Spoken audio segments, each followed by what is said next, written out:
Hi, welcome to the Paranormal Peep Show on the Paranormal UK Radio Network with myself, Neal Ward, and fellow host. He's returned once more from the darkness. It's Andrew Chaplin. Well, I'm definitely not from the light. Hello, Neil. How are you doing? Yeah. Well, I say the darkness because you're coming out the winter months now. So you've been like frequenting dark alleyways and doing readings on people. That's what I kind of guessed from that. Oh, I see what you mean. I thought you meant kind of like from Halloween era. I can't remember the last time I was here. Was it Christmas, Halloween, whenever it was? Yeah. Last couple of shows. Ben did January and he also did February. So I think you must have been with us for December. That's right. Yeah. Okay, yeah. Oh, Christmas then. Yeah, the Christmas darkness is gradually subsiding now. Yeah, and I'm getting a little bit happier as the spring starts to become things, and we're starting to get a bit Eastery. So that's nice. Yeah. So how have you been doing?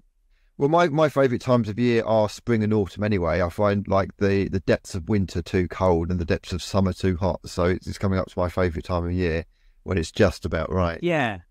How have I been doing? Arranging events and that's about it really. My life is basically arranging psychic nights here, there and everywhere. If people haven't joined it already, join Tuned in Events, Tuned with a D, Tuned in Events on Facebook, Instagram and blah, blah, blah.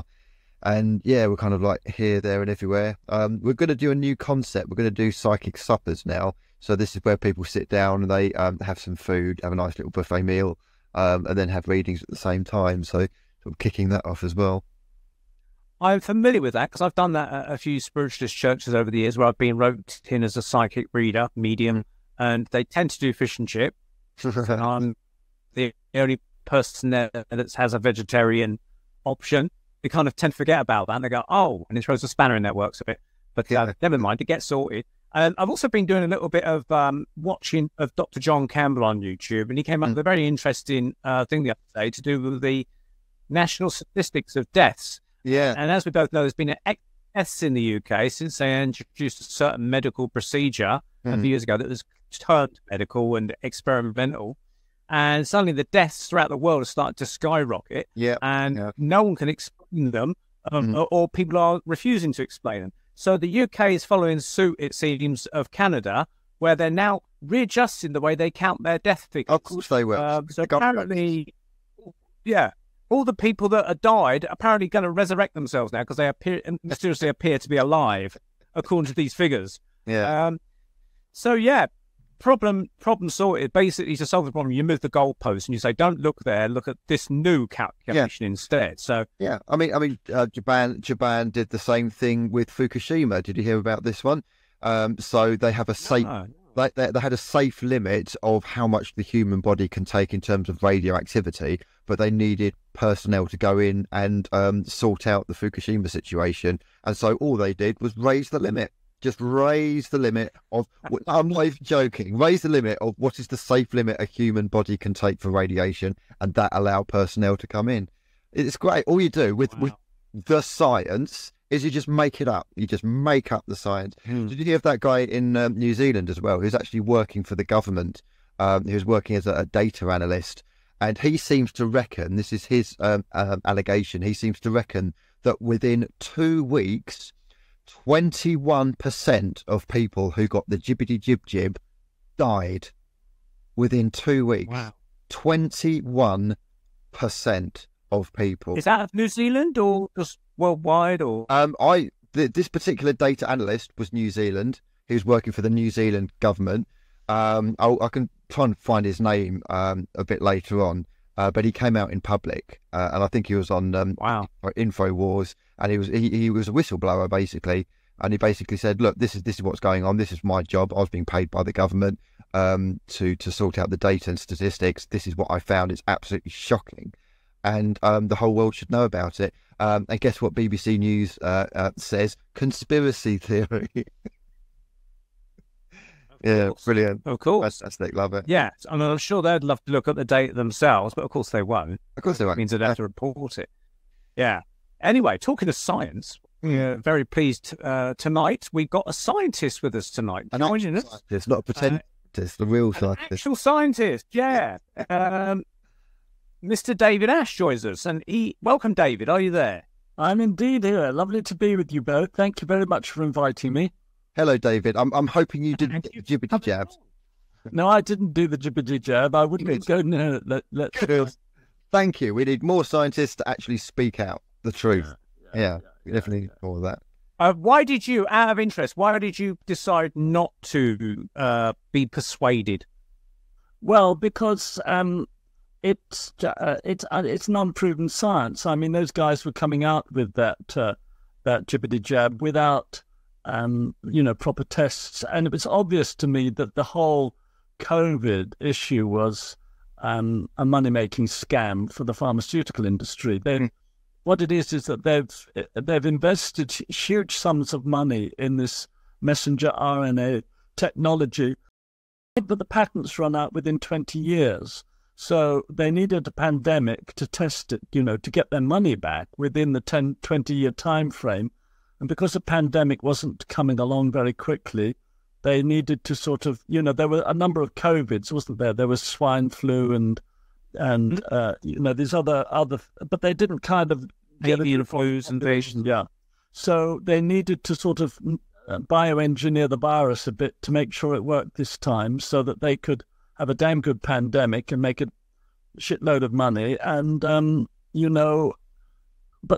I mean, look at as you were saying, Andrew, the consequences are terrible, shocking in terms of killing people. Yeah. I think I found it. I think his name might be Barry Young, interviewed by Liz Gunn. I think that's I've recognised this video clip. So yeah, the New Zealand Health Ministry basically denies it, but Barry Young is the guy to have a look at, and he's interviewed by Liz Gunn. Make up your own minds on that, folks. And David, just to kind of like back up what you're saying in terms of like a made-up science, I remember the people pushing the jibbity jabs basically saying, if you're going to have like a main jab and then subsequent boosters, you can mix them up a little bit. Now, the thing is, each of these jabs have got a different technology. So some of them are RMNA and some of them are not. And then some of them work like a normal flu vaccine and the others don't. So there's different technologies. But the experts, so-called experts, were saying you can mix them up. So you can have a Pfizer over here, you can have a Johnson & Johnson over here, you could have an AstraZeneca over here. Mix it. That's not science. Science is not just, for a hodgepodge load of ingredients and just like hope for the best. It's ridiculous. Would you agree with that, David? I definitely would. I mean, that's news to me that you could. They're saying that you could mix them, because I think that's shocking news. Yeah. Well, I guess you can mix. It's just the results you get. That's like what's going to happen. Mix them. No one's stopping you mixing them, but it's whether you can actually come back and tell people you've mixed them afterwards. I mean, it's like a chef, Neil. A chef going to the kitchen. Technically, he could just pull random ingredients out. He could have, I don't know, a bit of lettuce, a bit of cucumber, a bit of tuna, maybe some chocolate, maybe a bit of raspberry sauce, and maybe some custard, and fry it all together and serve that as a meal. Whether it will be a nice meal or not, I don't know. Well, that's it, yeah. I mean, I'm sure the rats would eat it, and the mice, because they don't care. But unfortunately, when you're testing these things out on rats and mice, they don't even know that they're being tested. That's the problem. But unfortunately, the great British public and world public don't know being tested either. Yeah, this is fantastic. So as we're talking, I'm kind of Googling things. So I put in the mix of the mix of the jibbity jabs. We'll just call it jibbity jabs. It says mixing jibbity jabs, and this is from the NIH, their official website. Mixing jibbity jabs may enhance the immune response, and it increases flexibility for when people need a booster dose, but doses of the jibbity jab they first receive are not available. So basically saying it enhances the immune response if you mix the jibbity jabs. Awesome. So I'll tell you what, next medical condition that I have, Neil, I'm just going to go into a pharmacist. I'm just going to go randomly. I'll have that one, that one, that one, that one, that one, that one, that one. I'm going to mix them all together. Whatever pills they could take from the shelves, just crush them all up, stick them in a pot, take them, happy days. That's how science works, isn't it? Absolutely. Absolutely. So, David, if we move on from the controversial, and I dare say your book's perhaps controversial in a way, you've brought out this wonderful book, which is called Superenergy and the Quantum Vortex. And I know you've been doing presentations, you've done a few YouTube videos, interviews as well. So, and I'm getting through it, but I must admit, as I explained before we started, that I'm not one for physics and things like that. It must be a challenge for you to try and take physics that is in the realms of people like Niels Bohr and Einstein and all these people, and try and bring it into layman's terms for people to understand. Is that always a challenge? Well, the thing is, I'm a physics teacher, not a professional physicist, and my job is to make complex, physics understandable to children and to the lay public. So it's right up my street to get rid of the maths, and I explain things with analogies, cat and mouse analogies, hedgehog and flea analogies, tadpole analogies, full of analogies. And it's a bit like the parables of Jesus. He taught people with little stories, and I'm doing the same with the physics. So yeah, it's a challenge, but I've got this set of 10 essays I've written on the quantum vortex, which I'm publishing as a book, Was Einstein Right? And it's a handbook of the universe. And so you can get a complete understanding of the universe from the smallest quantum to the largest galaxy in just a very, very small little book. So it's kind of making science really simple and understandable. And I'm a whistleblower myself, because I'm blowing the whistle on quantum mechanics. So before I start, I crash quantum mechanics, quark theory, the general theory of relativity, and basically replace most of the theories in physics with an incredibly simple idea, which I got out of yogic philosophy. So it's interesting you guys are channels, because you see, I am not capable of doing what I'm doing. What's happened is that I've received the information. The word genius comes from jinn, which means spirit in the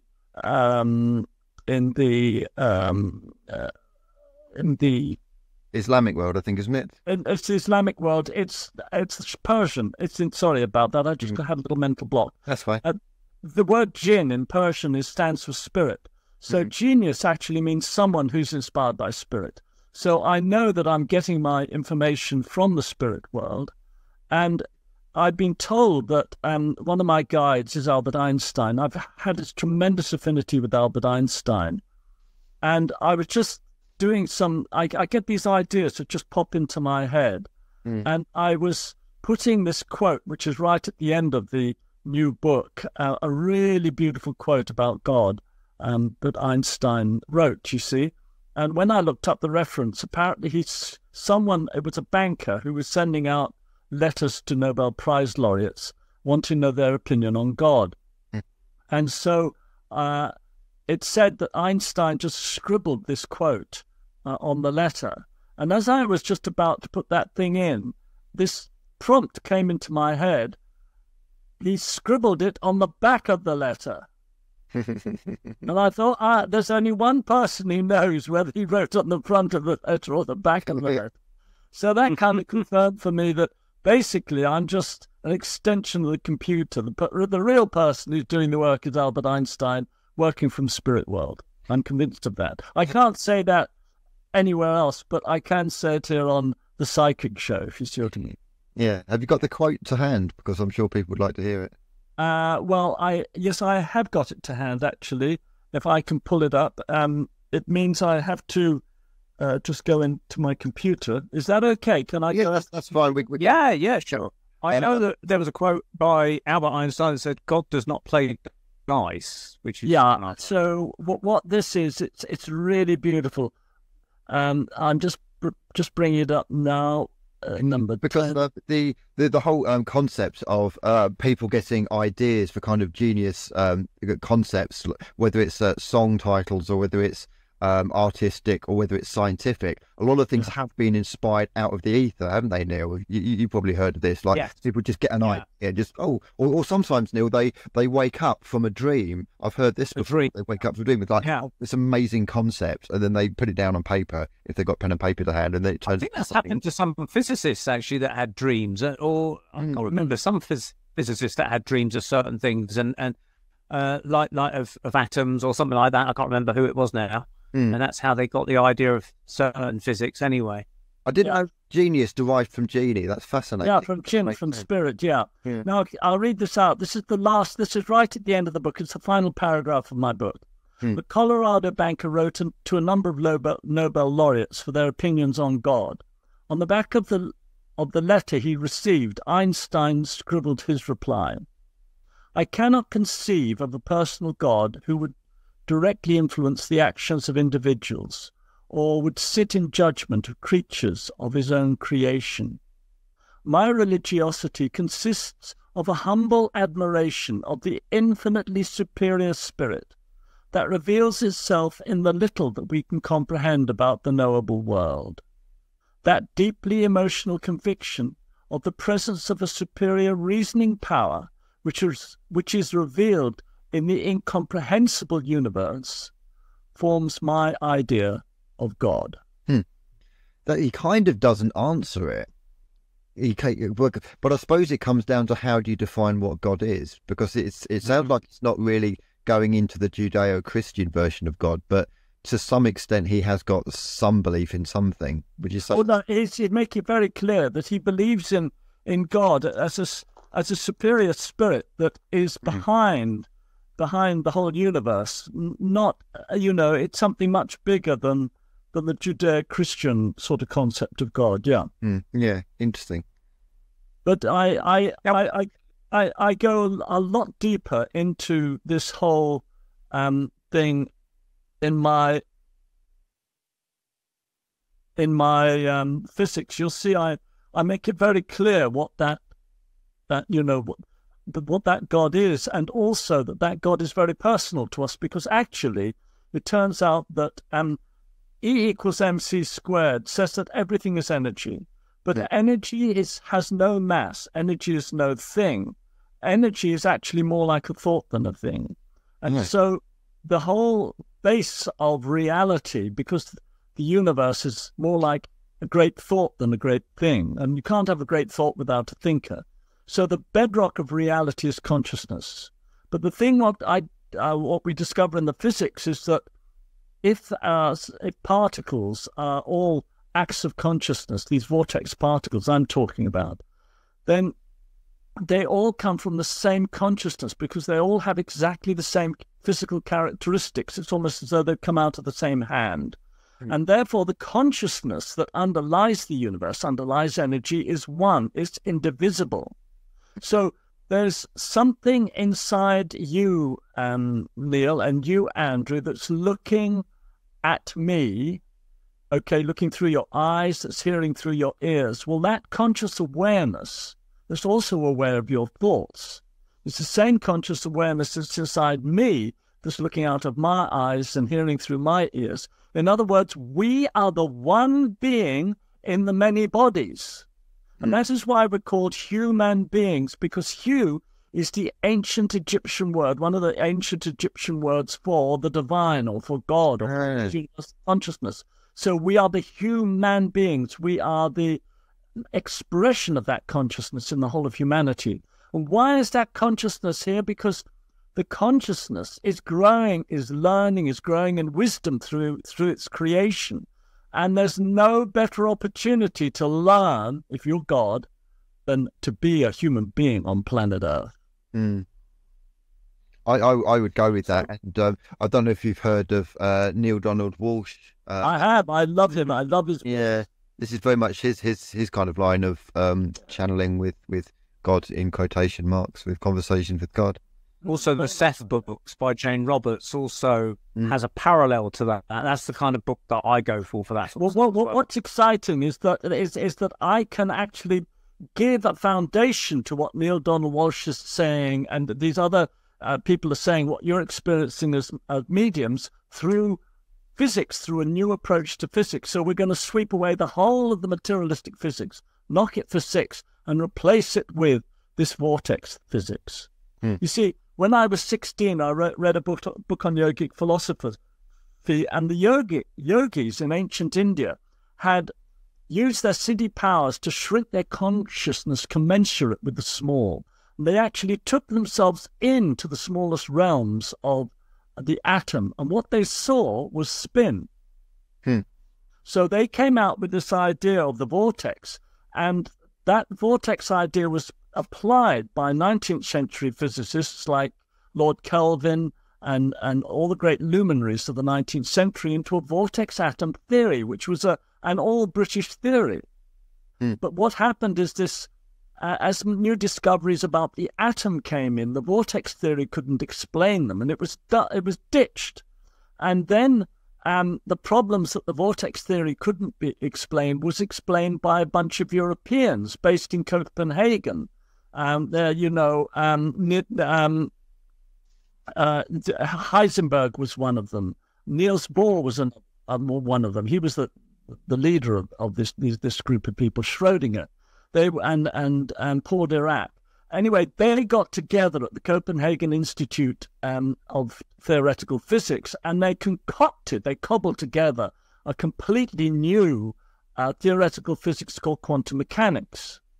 And Einstein despised it. He said it's a real witch's calculus, so ingenious in its complexity as to be impossible to prove wrong.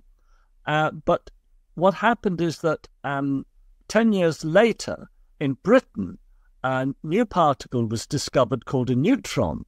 And this neutron, which is the detonator of the hydrogen bomb, detonator of the atomic bomb, okay? This neutron disproves the uncertainty principle of Werner Heisenberg. And what they've done is they've covered it up. They've ignored the evidence, which is like a mortal sin in science. Yeah. So I'm the whistleblower. I'm coming out with the evidence. I'm putting Einstein right and saying Einstein was right and Heisenberg was wrong. And basically what it is what they should have done is they should have, when they discovered subatomic particles, they should have applied the vortex idea to subatomic particles because it really works. So in my new book, Was Einstein Right? Which is a collection of essays I've written, 10 essays, which is up on Substack. So anyone who wants to read the essays before they're published, it doesn't cost you anything. You just go to Substack, and it's David Ash 333 on Substack. Just look me up, go in there, and you subscribe, and you can get for free, and you can read these essays. And what I do in these essays, I just go through the whole of the physics and rebuild the whole of the physics around this idea that the smallest particles of matter are whirlpools of light. Now, I'm not going to go into the physics tonight because we're dealing with a psychic peep show. What I want to do is not to focus on the quantum vortex tonight, but focus on the superenergy. Because with the book, it is Superenergy and the Quantum Vortex. And the front of this book is all about the superenergy. Now, apparently, I've got to do a book signing at W.H. Smith sometime, so I think it's going to be stocked by W.H. Smith. Certainly, if you go to Waterstones, you can order it. There are a few supply problems, but you can certainly get it on Amazon. And the thing is that what I'm showing is that how is it that this world we're living in that seems so real and solid and concrete, how can it be formed out of thought forms? Well, energy is more like a thought than a thing. And it's like a string theory. What happens is that the energy is represented by this line. When the energy moves like so, it's light. And the yogis said that light is just a denser level of mind, a denser level of thought. See, so they knew that the nature of our reality is thought. The Aborigines got it right when they said that we're living in a dream state. This is a dream reality that we're in. But so this is, if you like, my work is a string theory, if you want to know the genre in physics. But in physics, they talk about vibration. They cannot get their heads away from vibration. This is the great mistake in physics. They try to explain the whole universe in terms of the waveform. The reason is that physics is dominated by men.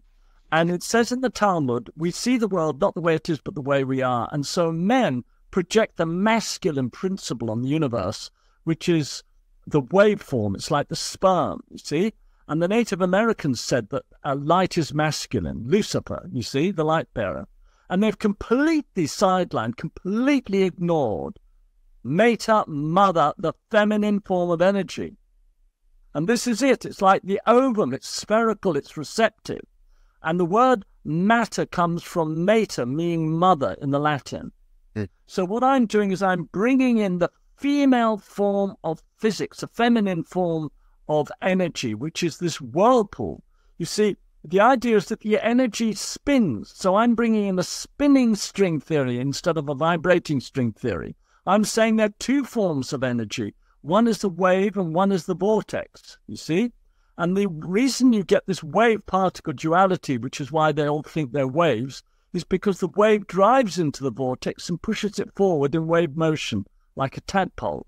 So the thing is that the universe is set up by this spin form of energy, and the spin, it sets up inertia, it sets up resistance. You know, when you spin a pebble on a pond, it skips across the pond because the spin keeps the pebble in the plane. You'd stabilize a ship with a gyroscope, yeah?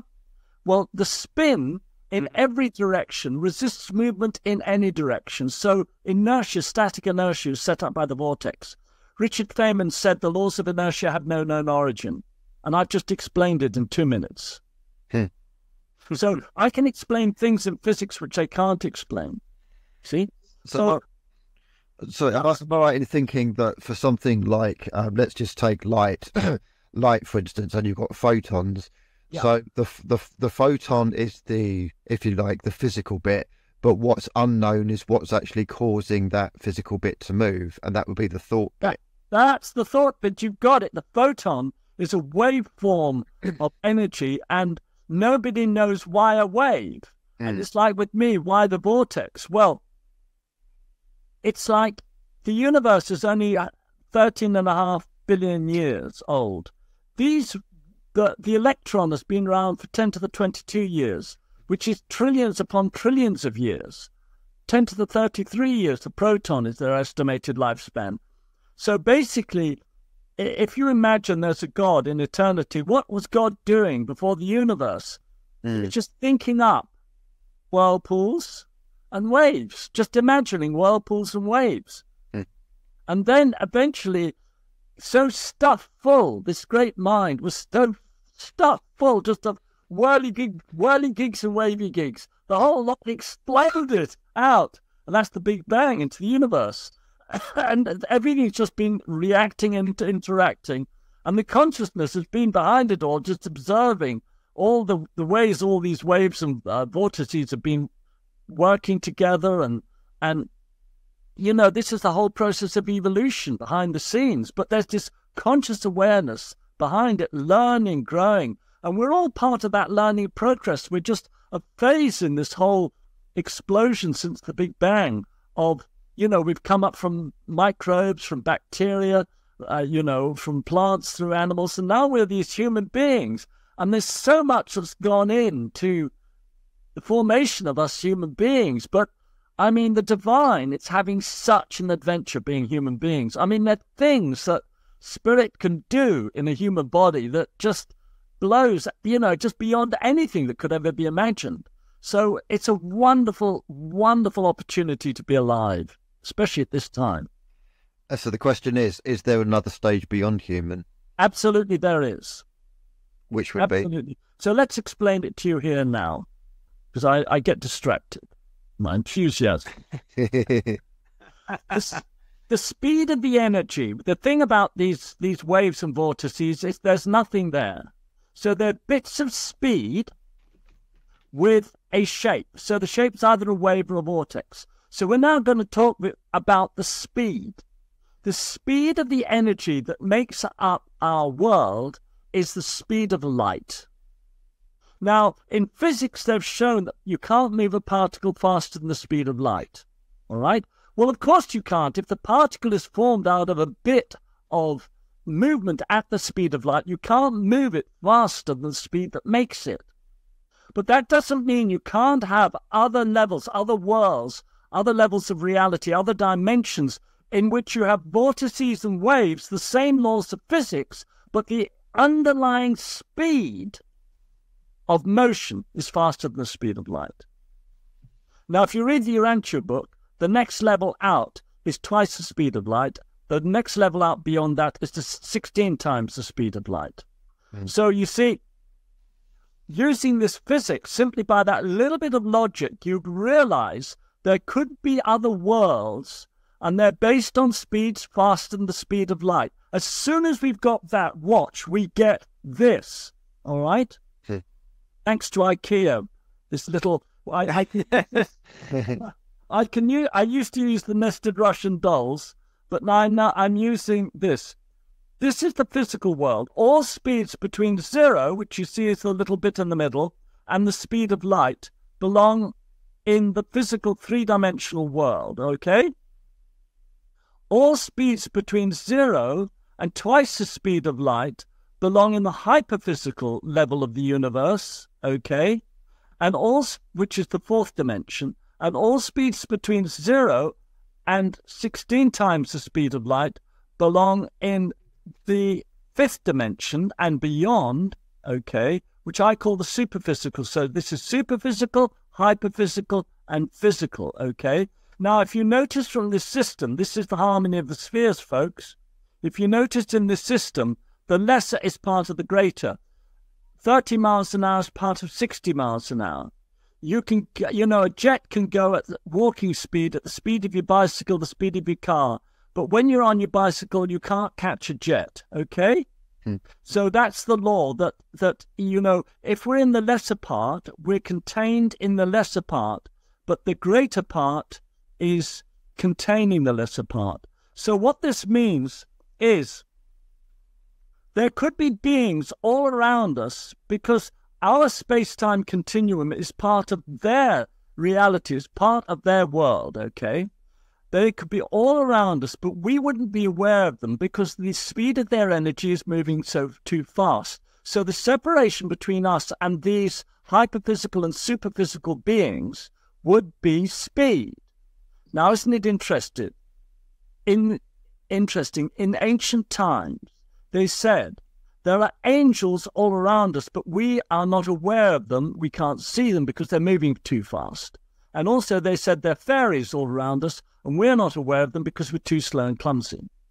So my battle cry is there's more reason to believe in angels and fairies than in quarks and the virtual particles of quantum reality. It's refreshing to have the physicists talk about angels and fairies. Oh, it's going to be so much fun because I'm going to smash up the whole of their physics. I'm going to come in with this completely new physics that explains everything with a simple little model. And then I start going on about angels and fairies. And what I'm saying is the next PhD you've got to do is on angels' wings and fairy rings. Do you think I can see at Imperial College they're going to love me? I mean, we're going to have so much fun. So if you had Professor Richard Dawkins here. Oh, Professor Ancient Dawkins, yes, let's get him into a debate. Yes, that's going to be so much. All this nonsense, all this silly nonsense.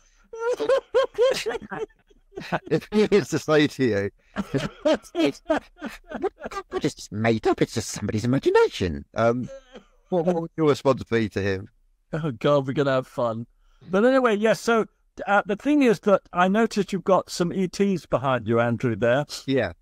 So what it is that it rather than move through space-time, you move in and out of space-time. What I'm predicting in my physics is that every single subatomic particle in your body is formed out of a little whirligig like this, which is moving at the speed of light. Now, there is a technology, it's called a superenergy resonance technology. It's based on resonance.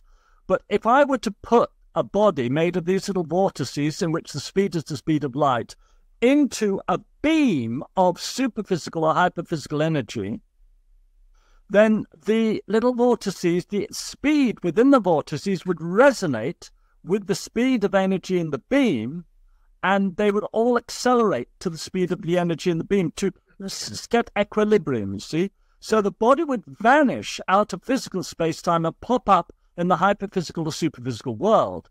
Ladies and gentlemen, this is Beam Me Up Scotty. You saw Scotty going into the chamber and into the beam. Well, this is basically foreseeing what's to come, because I'm actually predicting this technology. I use it to explain Sai Baba phenomena, and, use it to explain how people can appear and disappear. So, what the extraterrestrials are doing is that they are far in advance of us. They know all about that. They don't bother waste their time with quantum mechanics and uncertainty and stuff like that. They're already working with the vortex technology, the spiritual technology. And so what they do is that they use these resonance beams to move their craft in and out of space-time. And this is why with UFOs, they appear and disappear. Suddenly they're there and then suddenly they're gone. So rather than moving through space-time, they're moving in and out of space-time. And once we master this technology, we'll have freedom of the universe. Mm. So this would answer the age-old question that lots of people, skeptics particularly, whereas people like myself and Andy just accept that, well, they can get from there to here, but with some superb technology. Whereas the skeptics saying, there are no such things as a UFO because it's impossible to go beyond the speed of light, so therefore there can't be UFOs. Whereas we obviously know there's so much data out there for UFOs. So basically, you've kind of homed in on an aspect that I've long been interested in, which is about how these UFOs get from there to here. Now, that's right. What an interest with.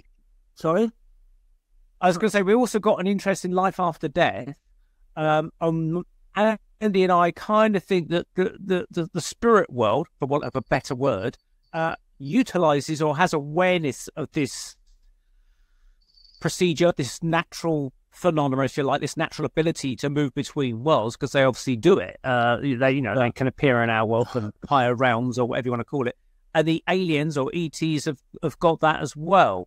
Would you agree with that? That both separate beings actually using the same kind of thing? Yes. What I'll do is answer the first thing. How we deal with the skeptics. You notice what I'm doing is I'm now reorganizing myself. I'm going to launch the first book, Is Einstein Right?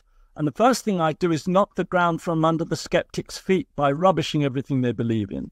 If I can knock out quantum mechanics, quark theory, every single theory in physics, and point out that it's a complete waste of time and money, these particle accelerators, and really just show that these PhDs haven't got a clue about anything, then when they come up and they say to me, we don't believe in that, I say to them, well, look, before you challenge my theory, you explain to me,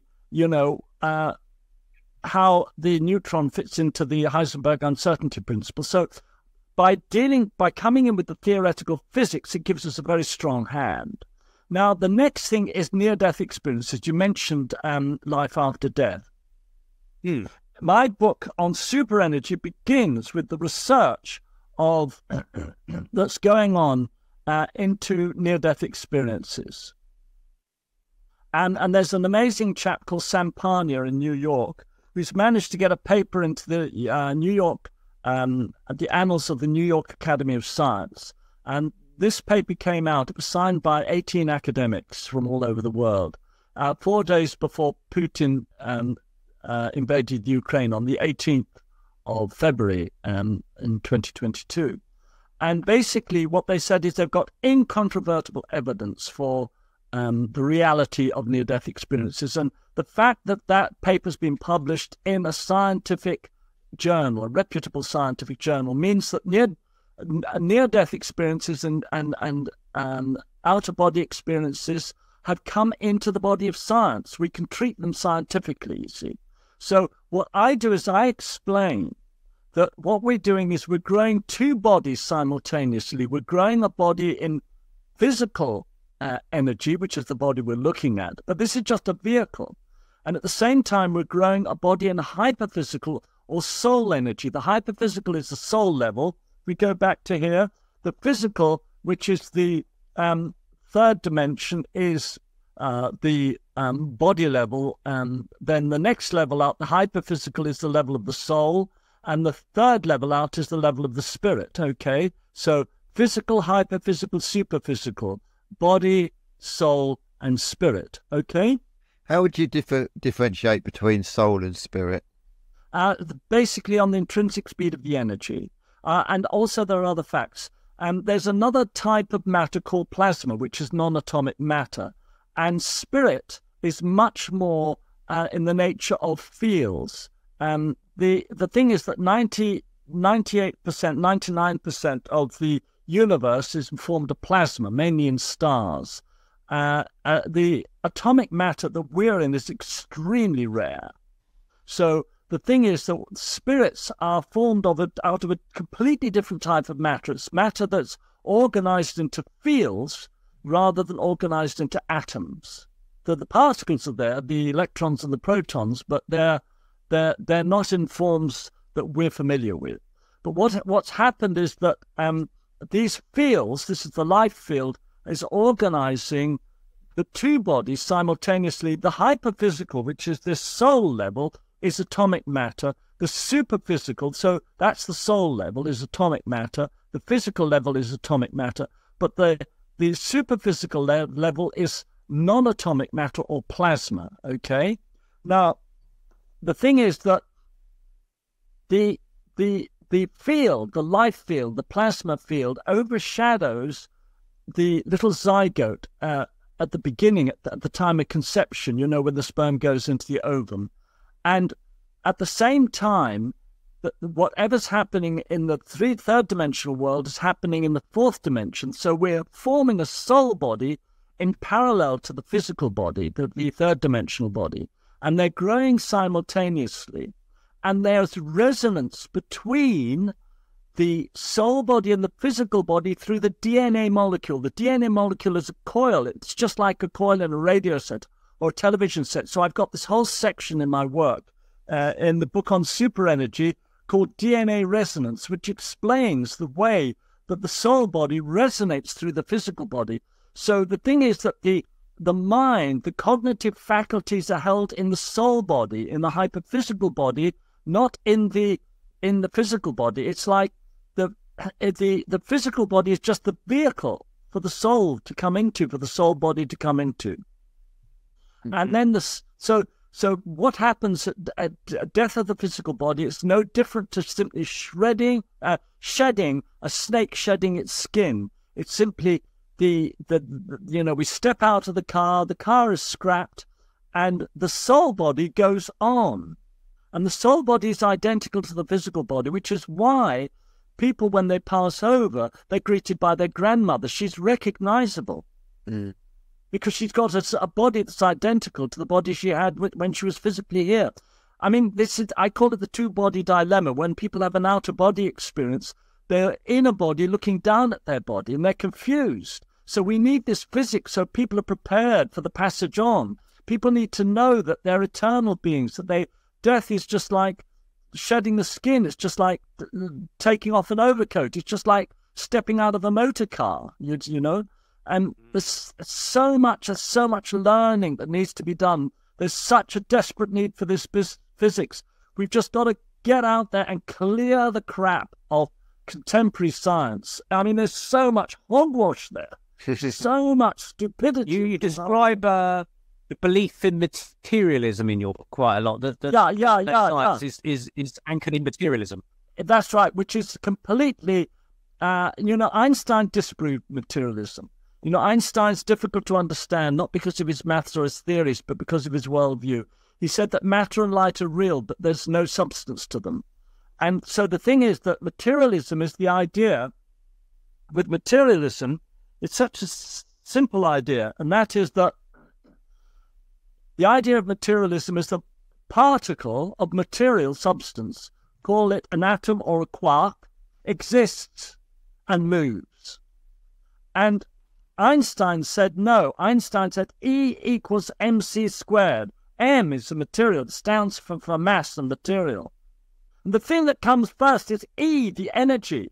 And the energy is linked to mass and material by c, which is the speed of light. In other words, mass is not a material substance. It's a vortex. It's spinning light. You get the light and you make it spin, and that's how you get the mass. This shows you visually E equals mc squared. E equals mc squared says there's vast amounts of energy and minute amounts of matter in the hydrogen bomb. I mean, they're vast amounts of wool in one tiny little ball. You see, it's a very compact form of wool, very compact form of energy. So all these mysteries are revealed. I mean, look, in my book, in my essays, in this book here, I can explain nuclear energy in one paragraph. Richard Feynman, one of the greatest physicists of the 20th century, said this. He said, nuclear energy, we have the formulas for that, but not the fundamental understanding. We know it's not gravitational, we know it's not chemical, we know it's not electrical, but we don't know what it is. And I've explained it with the vortex theory in one paragraph. Isn't there a thing of traditionally the dangerous type of nuclear energy is fission, but they've just about cracked fusion? Am I right in that? That's correct. It's much safer, yeah. Mm. And you don't use it. Well, you do use it in the bomb. You use it in the hydrogen bomb, but it's almost like, you know, Einstein said his greatest mistake was to send that letter to Roosevelt, which kicked off the Manhattan Project, which kicked off the development of nuclear weapons. Mm. Because they thought that the Nazis may develop the bomb, but as it turned out, the Nazis had kicked out all the Jewish physicists, so they didn't have the brain power to make a bomb. Yeah. But anyway, I don't think it was a mistake. I think we human beings have had to have the opportunity to exterminate ourselves. Mm. We have a choice, free choice. We've got to be given that choice. Are we going to destroy ourselves completely? Or are we going to learn about love? Are we going to learn about forgiveness? Are we going to, you know, sort ourselves out? And so I think it's very exciting that we're living on the knife edge. You know, will they or will they not push the button? I mean, I tell you what, it makes it a thriller.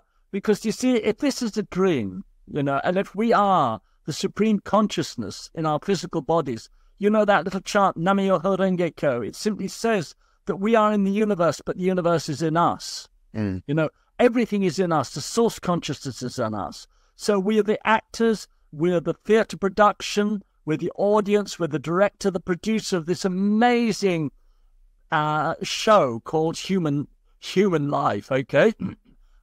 And the ticket to the theatre is a body. You've got to take on a body, and you enter this 3D virtual reality. It's like, if you think of the way it's going this way, isn't it, with AI and what have you? So we step into these little bodies, and we come into this show, and now we're coming right to the end of the show, and it's really getting a thriller. Are we going to blow ourselves to kingdom come, or are we not? You know, I mean, it's I'm afraid that people like, I mean, they talk about people like Biden's got his finger on the button, but I'm more afraid that he might nod off on the button. I love it. Yeah, there's a thing with ghosts that I've always been fascinated with many people that have seen spirits and things like that. They always describe them standing in doorways or windows or frames of some sort. And I met a lady many years ago in the early 90s, and she described, and she wasn't a spiritualist or anything like that, and she had no experience of ghosts or spirits, except on this particular occasion that she happened to tell me. She says, I told my doctor, and he thought, he laughed at me, basically, she said. But she said that she was helping her husband, who was very, very ill, and she was straightening his pillows one day, and he was so ill he had to breathe through an oxygen mask. And one day she was straightening his pillow for him as he lay ill in bed, and he just said, I want to die. And he said with that, he literally just died in her arms. But she laid him back down. She said she saw this vaporous mist come out of his chest, and it rose up towards the ceiling and went across the ceiling and went into the airing cupboard in the corner of the bedroom. And then she said 6 months later, she'd wake up in the middle of the night. Something prompted her to wake up. And she said she saw, and this is the word she used coming from her generation, I suppose. She said a red Indian. Now, today we call him Native American or whatever you would call it. But she said a red Indian coming out of the cupboard, and he was doing this as if he was trying to claw his way out of the airing cupboard. But she could only see him from the chest upwards, but she could clearly see his feathered headdress, his war paint, and even a bone necklace he had on. And she said she thought she saw two people behind him that he was leading through the cupboard. And she said it didn't happen just once. It happened like many times, many nights it was happening. And she goes, what do you think is happening? Now, I said to her, I suspect that your husband's soul was the mist that you saw coming out of his chest. Correct, yeah. I said, that went into the airing cupboard. And it went into the airing cupboard, and I said, and I think that your airing cupboard is like a revolving doorway in a hotel lobby. You can go in it, but you can come out of it. And I said, but I think your husband's trying to come back with this spirit guide. She had no idea what spirit guides were, all Native American spirit guides, yet she clearly described one. And so I said, I suspect the man that was in the shadows behind this Native American gentleman was possibly our husband, and he was bringing him back rather as a bus driver would bring him back to town. And he was leading him through this cupboard, but he could only come through so far. Presumably it was difficult for whatever reason. And I've become fascinated with the idea of doorways and window frames and things like that acting as a kind of portal type of thing. The word that was going to come, it popped into my head as portals, definitely. Yeah. So what do you think of that then? Really fascinating, because what we're seeing here, first of all, we've got she's seen the mist, which is the hyperphysical soul body leaving the physical body and rising up. And a lot of people, when they go through the near-death experience, they rise up, and they look down on their bodies. You see, so her husband would have been there in his hyperphysical body, looking down from from the heights. And it's interesting, this whole thing of going into the airing cupboard and just disappearing through a portal. There's obviously a portal in that airing cupboard. Whereabouts was she living? She was living in the town of Great Mistendon in Buckinghamshire. So I lived about 10 miles away from Yes. Yeah, that's Yeah. So it's a part of this kind. Yeah, there's obviously for some reason or other, there's some sort of portal. It's a bit like the Narnia stories, of the portal in the back of the wardrobe. It's the same sort of thing, it could be that because he went through the airing cupboard, he created a portal as he went through. Yeah, it could be he haunts that portal in a sense that because you move out of physical time, the time we move into is a hyperphysical time. And so the passage of time on the physical plane has no bearing on the passage of time in the hyperphysical. So the point is that, years could pass down here, but for him, it could be he's still where he ended up in the airing cupboard. And it could be that her husband is almost like acting as a portal. He's holding the door open, if you see what I mean, so that these other spirits can come through. I wonder how many airing cupboard ghosts there are, Neil. Yeah. I expect they're very dry by now. What if there's any fridge ghosts and beers? Yeah. Well, you see, this is the thing that leads me to physical seances where these mediums like the great Helen Duncan and other these cabinets, these materialization cabinets, they would go and sit in there, fall asleep for all intents and purposes. Then her guide, Albert, would come out the cupboard of the airing cupboard, the physical seance cupboard, but rather like an airing cupboard. And so I suspect that the airing cupboard was acting in a similar fashion to the seance cabinet procedure, where my theory, and of course I'm not a physicist, but I kind of just built up this idea in the same way that spirit builds up a physical form inside the materialization cabinet. I said to a medium, I said, why do you need these cabinets? And he said, it helps contain the energy. So I kind of theorized that maybe as this energy forms, it is contained within this cupboard structure as it bounces around or does what it has to do. And when it's solidified, it's rather like opening an oven door. You've taken a liquid cake mix, and at the right temperature, it's now reached the shape and desired state that it needs to be, a solid structure of a cake. And you open the oven door and you bring it out the oven. And in the same way that these spiritual beings, they form themselves into solid beings, and they come out the seance cabinet. And I suspect that in a sort of a similar fashion, that the airing cupboard was a kind of an inadvertent creation of the home, rather like say something where it may looks like we lost you. strange. No, you flashed off and flashed on again. That's the spirit for you. So I suspect that the Native American Indian came out the cupboard rather like a spirit would do in a seance. Maybe not as a fully fledged physical being, but something almost like that. Well, I'll tell you what happens, and that is the issue of ectoplasm, which Helen Duncan worked with. Now, again, we need to go back to the vortex. There's another aspect to this technology, the resonance technology, and this is what's how Jesus fed the 5,000, okay? You can beam superenergy, which is energy beyond the speed of light, which is either hyperphysical or superphysical, but it's the twice the speed of light energy. It's the hyperphysical, but I use the word superenergy for generic for all energy beyond the speed of light. What you can do is you can beam superenergy through an atomic matrix, in other words, through the shape of the vortex. And what happens is that the superenergy condenses through the shape of the vortex and takes on that shape. So what happens is that with Jesus, when he called on the loaves and the fishes, he put his hands over the loaves and the fishes and he said his prayers. He was blessing. Well, actually, no, the hands were the anchor point through which the spirit world could come into. It's like his hands were the portal. And then when he was praying, he was actually communicating with his hyperphysical superenergy resonance operator. But that's a bit of a mouthful, so we'll just call it a genie, makes it a bit simpler. His spirit guide. Do you see the idea? And what happened is that the spirit guide had like a laser beam, and they beamed the superenergy through where Jesus was holding his hands over the loaves and the fishes, and they duplicated the loaves and the fishes because all the superenergy was condensing through the atomic matter to replicate the shape of the atomic matter.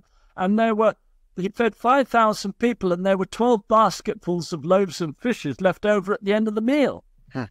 So it's the magic porridge pot miracle, you see. And Sai Baba does it. You can go on YouTube and see Sai Baba pulling the booty out of a jar, making a great mountain of it. So again, he's using his hand as the anchor point. So going back to the portals and the doorways, there's this thing called ectoplasm, which is like the precipitation of the hyperphysical energy into physical matter. And it's rather like steam condensing, isn't it? You know, water vapor condensing into steam, which condenses into water, which then it settles into ice. So what color would you say ectoplasm is? Because it's very silvery white. Silvery white, right. And luminous. It's luminous silvery white. There's a wonderful example of it. You can see photographs. I've got a photograph in my book, which is Zutin. When Mary appeared in Zutin and she, if I can find it, and she'd filled the whole of the night sky and covered oh, that's it. I've got it. There we go. If you can see it. Got it? Oh, no, I opened it on the same. You would do. I know Spirit's helping you, right? Yeah. Can you see all the ectoplasm?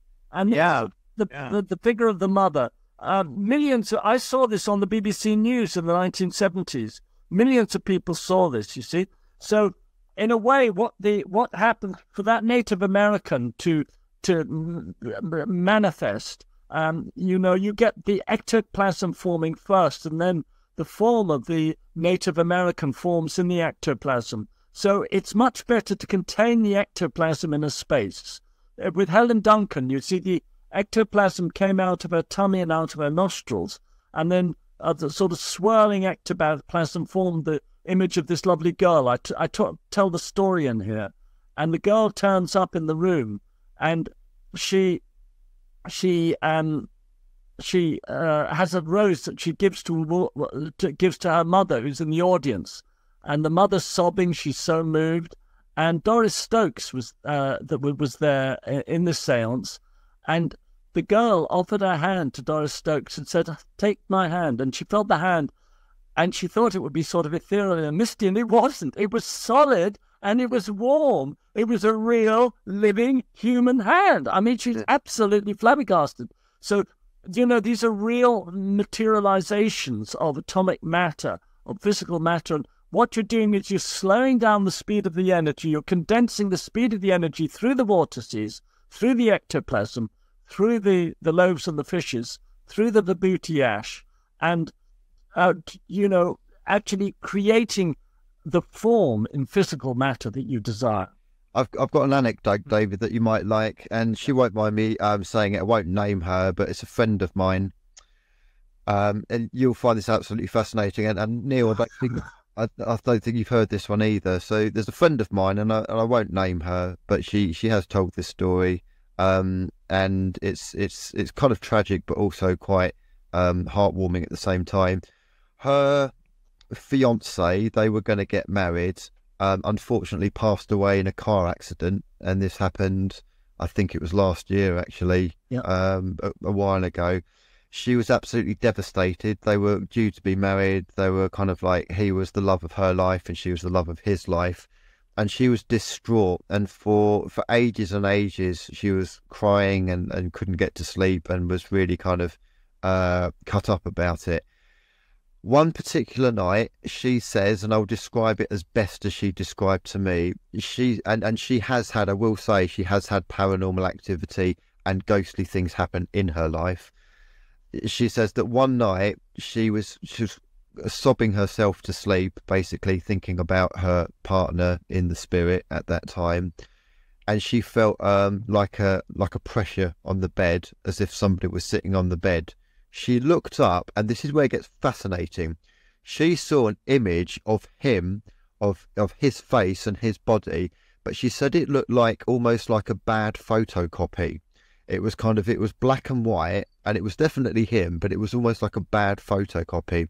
And then she felt her hand being physically held by his hand, but she felt it was very, very cold. It was a very cold hand, but it was solid. It wasn't kind of like a, like an etheric kind of like mystic kind of like thing. It wasn't actual, as if somebody had a physical solid hand.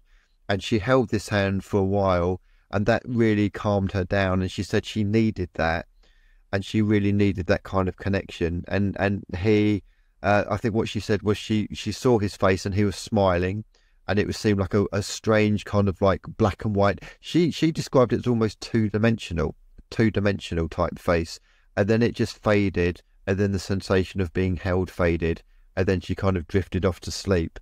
And that really has helped her. Obviously, she's still very sad, she's very upset about it, but that almost kind of like was him trying to let her know that she was okay.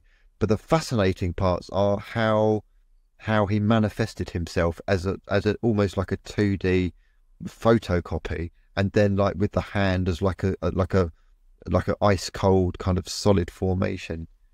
This is really fascinating, because what you're dealing with here is, if it was Helen Duncan, who was one of the greatest materialization mediums there's ever been, he could more than likely have manifested in a whole warm body for her. But obviously it was like, it sounds like a hologram, that black and white image. Yeah. So it's like working with the technology and doing the best they could under the circumstances to get some sort of manifestation there through for her. And it's like the best they could do in the way of the materialization is the hand, which is what she really needed to hold. But they couldn't get it like good enough to be warm. It's almost like these operators and that they're learning and they're working. It's such a dense. It's so difficult to manifest into this physical world, and also at this time when humanity the resonance is so low, the frequencies are so low, humanity is so far away from spirit, the world is so materialistic, so dense. It's far harder for these manifestations to occur than they would in a more ethereal time, you see. I think you're right. I think that's exactly what it was, because he was quite fresh into spirit. Yeah. He was and he's lost his physical body and what he looked like. He was trying to do his best from his energetic perspective to get across. That's it. You've got it. Yeah. You've got it. You've got it. You've absolutely got it. He was probably helped as well by the spirits. Oh yeah, helped by the spirits, very much so. But it was more than likely a group of them together, and it was desperate. Yeah. They were kind of like fudging it and trying to do their best with sealing wax and sellotape. You know what I mean? That sort of thing. She actually, just like a follow-on for that, she actually had an odd experience with me in the car with her. Fascinating one. So back in Halloween, we have a tradition, myself and this friend of mine, and sometimes other friends if we can drag them, we go off to kind of like zombie scare mazes. So you go to a scare maze and you get chased by zombies and all that kind of thing, and we love kind of like the Halloween schlock horror of it. Yeah. Anyway, we were driving back. We were on the M25. She was driving. I was the passenger, and she said something along the lines of, we're actually talking about him, the fiance, and there's this car that was trying to cut her up, and he was being a bit of a pain. And obviously, he had passed away. He actually passed away through a car accident, and she said. Something along the lines of, I'll let him go. It's probably best not to kind of like play up to that kind of thing, or something like that. I'm paraphrasing. And she looked at me and she said, "Did you just call me a good girl?" And I said, "No. What are you talking about?" Because that's not the kind of thing I would say. I'm not the kind of person that would say good girl.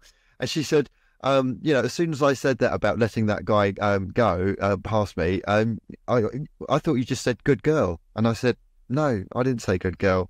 She heard somebody, a male voice, saying "good girl" like that. Good girl. It wasn't me. That's not my vernacular. I'm sure he didn't. The spirit didn't mean it in a patronising way, but I wouldn't say it because I would deem it to be slightly patronising. Oh, good girl kind of thing. But he would have said it in a way that's not patronising. But it wasn't me that said it. It's not my language and vernacular. But it was his. It was the kind of thing that he would say. So I was in the car when she experienced that, and I just looked at her like, "What the hell are you talking about?" But she heard it clearly, very, very clearly in the car. Yeah, it's so interesting because you see, he's there, that fiancé of hers, in his soul body. Yeah, and he can see her, he can touch her, he can feel her, he can hug her, because she's in his in his world. Because the physical is a subset of the hyperphysical. But she can't see him, he can see her. And it's very frustrating for him. And for him to try to break back into the physical world is incredibly difficult. But this is where you mediums come in, because, the medium is a person who's kind of like bridges the worlds. You've got psychic abilities. You're not completely condensed into this world. They're like spiritual gifts. And so when she's in the car with you, Andrew, because you're in the car, the veils are thinner, so he can reach to her. He can sort of whisper in her ear. And I mean, she needs to know that, time flies, and when he's there, he's just through the veil. She needs to know that he's still alive, he's young, he's beautiful, and they're going to be together very, very soon. But in the meantime, while she's stuck down here and he's up there, she can explore all this, just like enjoying it in a playful sense, not in an emotional sense. If she can get away from the emotion and just treat it well, let's see if I can, just have if he wants to reach her, if he's trying to sort of reach her, then with the help of you mediums, she can sort of just enjoy a bit of interaction with him and a little bit of banter and some humor, and because it can help him as well. If she can just let go and have total faith that it's okay, he's there, and not be grieving too much, that helps him a lot. You see, I think you're right. It's definitely helped her. I mean, she's obviously sad about it, but she needed that. She needed that connection, and she got it. And that is her attitude. Actually, it is quite laid back, and she is fantastic. She does love banter, and she does love humour, and yeah. The more she can banter and have humour with him, that's the best thing, Yeah. I'll just say this before we come to the break in a few minutes. We'll take a short break, but I'll just say, talking of cars and spirits, I remember driving along again on the M25, but I was doing the driving. I was dropping a friend of mine off at a house, and we was coming into the Uxbridge area, not, about 10 minutes away. and she's talking to me. And as she looked at me, she went, "Oh my God," and took a deep breath. And I said, "What?" She goes, "I've just seen someone, but they're totally white, sitting in the back seat, leaning forward, putting their arms around me while I'm driving, but she couldn't see ahead. But for some reason, she felt it was a male person. So I was being hugged by spirit, if you like, as I'm driving along. Where when I dropped her off, and I was on the M25, wow, coming into towards Uxbridge area. Yeah. Sort of waiting for the exit to come off the, around Heathrow or somewhere like that. Yeah. So I don't know if this was a spirit guide or someone that knew me, but I kind of thought, oh God, is my number up or something? Because I'm in a car. So are they kind of are they waiting in the car to take me over or something? But nothing obviously happened. That was like 12 years ago now. So, just another ghost in the machine, as they say. But so I think what we'll do, we'll take a break now, if that's all right for everybody. Yeah, lovely. I'll just say quickly, Neil, but before I forget, very often I get reports because I've got a group chat with my readers. Very often, if we've done a mediumship night and we all go home, a lot of my mediums will say, well, as I was driving home, I saw a spirit at the side, and it was definitely a spirit because it kind of disappeared. I get that quite a lot. Wow. Excellent. Stay tuned for part 2. Today's the best day of my life. Woohoo! Listening to the Paranormal UK Radio Network.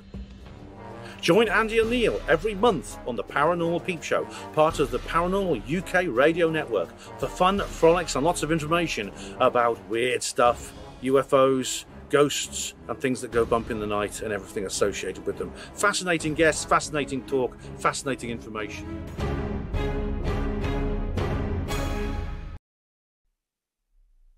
Hi folks, welcome back to the Paranormal Peep Show with myself, Andy and Neil, and we're with David Ash. Neil, have you got a question for David? Yes. Welcome back, everybody, and welcome back, David. And David suddenly changed into a hat through the power of spirit materialization. My hat was getting cold. From the other side, by the sound of it, yeah. I think string theory's got a bit too far and knitted in my hat. So we've been talking about your book, David, and you've got a really good chapter which I haven't actually got to yet, about the famous wartime medium Helen Duncan. Why did you choose to put her in your book? Well, because she's one of the greatest materialization mediums on record, and it's the way she used to work with ectoplasm that fits in with my physics, you see, because part of the work I'm doing is using evidence from the supernatural and the spiritual, paranormal, to substantiate the claims, the theory that I'm making about the about superenergy. So Helen Duncan, the evidence that she brought through is very important for the substantiation of my thesis that there are dimensions beyond the speed of light, you see, that we can access, and she was treated most horrendously, most cruelly, and she still is, by skeptics getting onto the Wikipedia page. They really rubbish Helen Duncan on that. So you believe in witches and spirits and all that sort of nonsense? I know. I mean, that's what I love. I love trashing their materialism. I just love trashing their quantum mechanics, showing it's all a great big lie. It's all just phony. That's where the phony is. They want to look at themselves, these idiots, and see how phony all their stuff is. They don't need to look at someone like Helen Duncan who's dealing with the real stuff. So, she was put away under the one of the very archaic old laws, which is one of the ones they managed to dig up, basically. They needed to put away for the remainder of the war, because basically, for those that don't know, Helen Duncan was a Scottish medium who was a materialization medium, and during the World War II, she operated all around the country, but certainly to a degree of her work was in Portsmouth, which is the home of the British Navy. And she was bringing back dead sailors from various sunken ships, and they were materializing in the seance room and calling out their mother, whoever was there, to greet them. And they were saying, I've died on the HMS Hood or the HMS Barnum or whatever the ship may be. I can't remember now. And basically, the word was getting around that these ships were being sunk it around the British Isles, and they didn't want people to know about it, basically. The British Navy didn't want people to know about it. So they concocted, so it's believed, this mock kind of trial against her. These fraudulent charges. She was arrested and tried as a witch, which is an old 1700s kind of law, being accused of witchcraft. And they managed to bring up enough dodgy characters to slay her down and put her away for something like 9 months, which was because they wanted their D-Day battle plans to be kept secret, and they were afraid that she might release those plans somehow through her mediumship. I think she was producing genuine phenomena. I think from memory, they actually thought she might be a German spy because the establishment didn't believe in the spooky woo-woo, so they thought, where is she getting this information from? Was there some kind of, collaboration with the Nazis going on?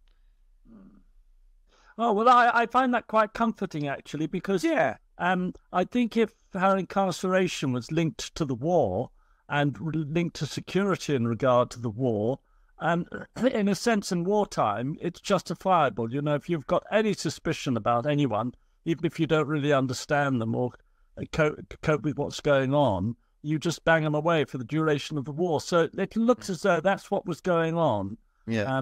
Is that more than a malicious attack on her as a medium? And I believe the Witchcraft Act in question was repealed in something like 1951 or 1952. Yeah. And that kind of like that spurred on the spiritualist movement, certainly in Britain. Yeah.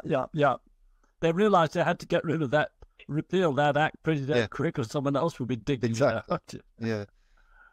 Well, they replaced it with the Fraudulent Medium Act, which is an interesting act in itself. By calling it the fraudulent medium, it means that you can get tried for doing a fraudulent mediumship.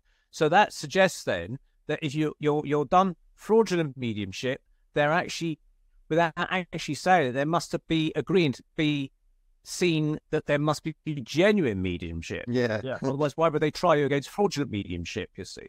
Yeah. And so the establishment have kind of accepted it, in quotes, but they don't really want to face it, which I find interesting. Yeah.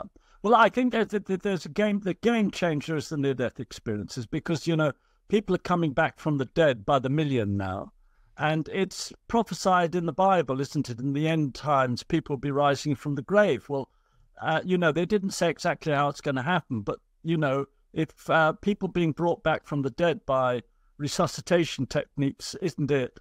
What is? So on the one hand, we talked about the shadow side of medicine, and what goes on with the big pharmaceutical companies and that. But on the other hand, there's this other side of medicine where they're developing resuscitation techniques and are really proving through resuscitation life after death.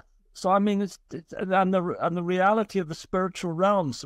We go somewhere and we meet our grandmothers, and the other thing that's so embarrassing for them is that the figure that is behind these near-death experiences more than anything else is JC, is Jesus. And I mean, that is a really, really big source of embarrassment when they try to study it scientifically. But it seems as though he's working miracles, and there are people who are surviving death and coming back who really shouldn't. I mean, there's one story of a guy where he was out rock climbing, and there was a rock fall, and a great big rock fell on his chest. And they managed to get this rock off him, when eventually they found him. And his whole chest was caved in, all his vital organs, his heart, everything crushed. And they managed to get him back, particularly in the hospital. He made a miraculous recovery, and they're all saying, how the hell did he do that? Well, when he was on the other side, he met Jesus, and Jesus said, well, you can go back if you want. You've got the choice. And said, yeah, well, I think I would like to go back because I've got my little boy, I don't want to. I've got my family. He said, okay, well, you can go back. I'll look after you. And Jesus does one of his healing miracles on this guy's body. He steps back into it, I mean, the whole thing is outrageous. It's just such a joy what's going on in the world at the moment in this sphere. It's time to be a medium. What? I'll tell you what would be interesting. If this near-death experience happened with somebody who was Buddhist, would it be Buddha that healed them? And if they were Jewish, would it be Moses that healed them? And if they were Islamic, would it be Muhammad that healed them? That's an interesting. Yeah, it's very. I think they're finding that there is a pattern where when people are atheists or when they come from the Christian background, or if they've got any openness to JC, he's there. But when people are, when they're as you say, Buddhist or Muslim or something like that, yes, it tends to be more in their culture, the experiences they have. Interesting. So he doesn't encroach on them if they don't have that belief in that openness to him. Now, I read a very interesting Seth book, Seth, the Spirit channeled by Jane Roberts in the 60s and the 70s. She died in 1984. But his stuff was very almost bordering on the physics kind of stuff. He would talk about coordination points and faster than light particles and all sorts of things like that. But one of the things he said was that he acted as a crossover guide, I suppose the word would be, was that when someone crossed over to the other side, he would act like the intermediary that introduce them to the new realm and help them through their change. And he said that we would have to work through the beliefs of the person for them to understand it. So he said he took on the guise of Jesus and his friend spirit guide took on the guise of Muhammad, because he said the guy that was passing away, this is in the Middle Ages, apparently they put hot coals in his mouth or something. The Turks put hot coals in this guy's mouth and he died, which is a very nasty way to go. But when he came over the other side, apparently he secretly harbored he believed in Muhammad, but somehow thought that Jesus was the more powerful prophet. But he never told anyone that. But this was his secret belief to himself. So what Seth and this friend did, these spirit guys, decided to hatch a little plot to try and play out his beliefs in front of him. And they actually got on clouds, a bit like Monkey, One was coming in on one cloud and the other one was coming on the other cloud. And it sounds completely fantasy sort of stuff, but they did it to play out this role for him. And he said they'd both be firing lightning bolts. So Jesus was firing lightning bolts at Muhammad, and lightning bolts were coming out of Muhammad's hands and firing them at Jesus. And eventually the clouds came together and they both stepped onto one cloud and then came down to the bloke and said that we're both the same people, or we're all love here, or something like that. And the guy kind of accepted it, but they had to work through his belief system. So he was met by Jesus and Muhammad, but in fact they weren't either of them in reality. And that's what was bringing me to the question when you said about Jesus meeting the guy on the other side, the rock climber. Because I was wondering that if there's so many people dying around the world, millions of people dying every second, I presume, that Jesus maybe can appear at every point to these people all at the same time, or is he multi-personable? We talk about multi-dimensional. Can he split his personality or soul up to appear to all these people? Or is it other spirit guides masquerading as Jesus for the help of them crossing over, perhaps? They're both, really, in the sense that it is a team of them that are working, and they're all working in harmony. A bit like, Muhammad and Jesus shooting the bolts and saying we're all the same, we're all the one love. But when you read the Keys of Enoch, you realize that ascended masters like Yeshua in the ascended state can manifest. Like it's a bit like bilocation, but they can manifest in a million bodies simultaneously. They can be conscious in a million places simultaneously. There's no limit to their sort of manifestation. So this enables Yeshua to be there for everyone individually, simultaneously. And I mean, I can explain it. The analogy I use is rather like a television set. You've got the same broadcast, but it's going through a million television sets. You know how what broadcast signal. So it's something a bit like that, except that it personalizes so that it's the same program, but it's a different show for each person. It's something, it's the way that it's like a superior technology to anything we've got on the Beeb, as it were. Yeah. Well, each person on their internet has their own internet signature, don't they? They're all their own personal ID. They can identify a person's computer being in a certain location. So they'll be watching YouTube, but they can see individually who's watching YouTube, and they'll tailor those adverts that are playing on YouTube to suit the tastes of the person. Like they target people with adverts about dog food or something because they've got a dog. And I suppose the spirit world are doing the same sort of thing. And they're targeting certain people. We're seeing it with their players. Yeah, it's very much Yeah. just the advance of us with the technology, and we're seeing how advanced AI can be. Well, add that on a million times, and you see where these guys are at. They've been working for millions of years. They're very advanced civilizations. But it's interesting what you were saying, like Seth saying that he manifested as Jesus. I'm sure that happens quite a lot because, a lot of these manifestations of Jesus, they don't quite seem quite like him, but they, I just really feel intuitively, yes, that there are other spirits that manifest as Yeshua. They're poor imitations, but they're still doing a good job at it. That's right. Yeah. Yeah. So with your physics, have you actually spoken to other physicists and major discussions with them, and is it ended badly for you? Well, it's kind of like my work has been reviewed over the years, and whenever I've had criticism, I've always welcomed it because it's enabled me to tighten the work up. Because the critics show the faults. You see, with me, I don't need answers; I need questions, because the answers are given to me from spirit world, and they need me to ask the most appropriate question. And the answer just pops into my head. So I'm very grateful for people who the professors and physicists who challenge my work because they've found a fault. And then I've only got to sort of go away with that fault, and suddenly the answer comes through, and I go back and correct it. You see, so it's quite an extraordinary process. But yes, it's the last person to read it was a professor of nuclear physics at Oxford University. And she found one fault in my work, and I corrected it.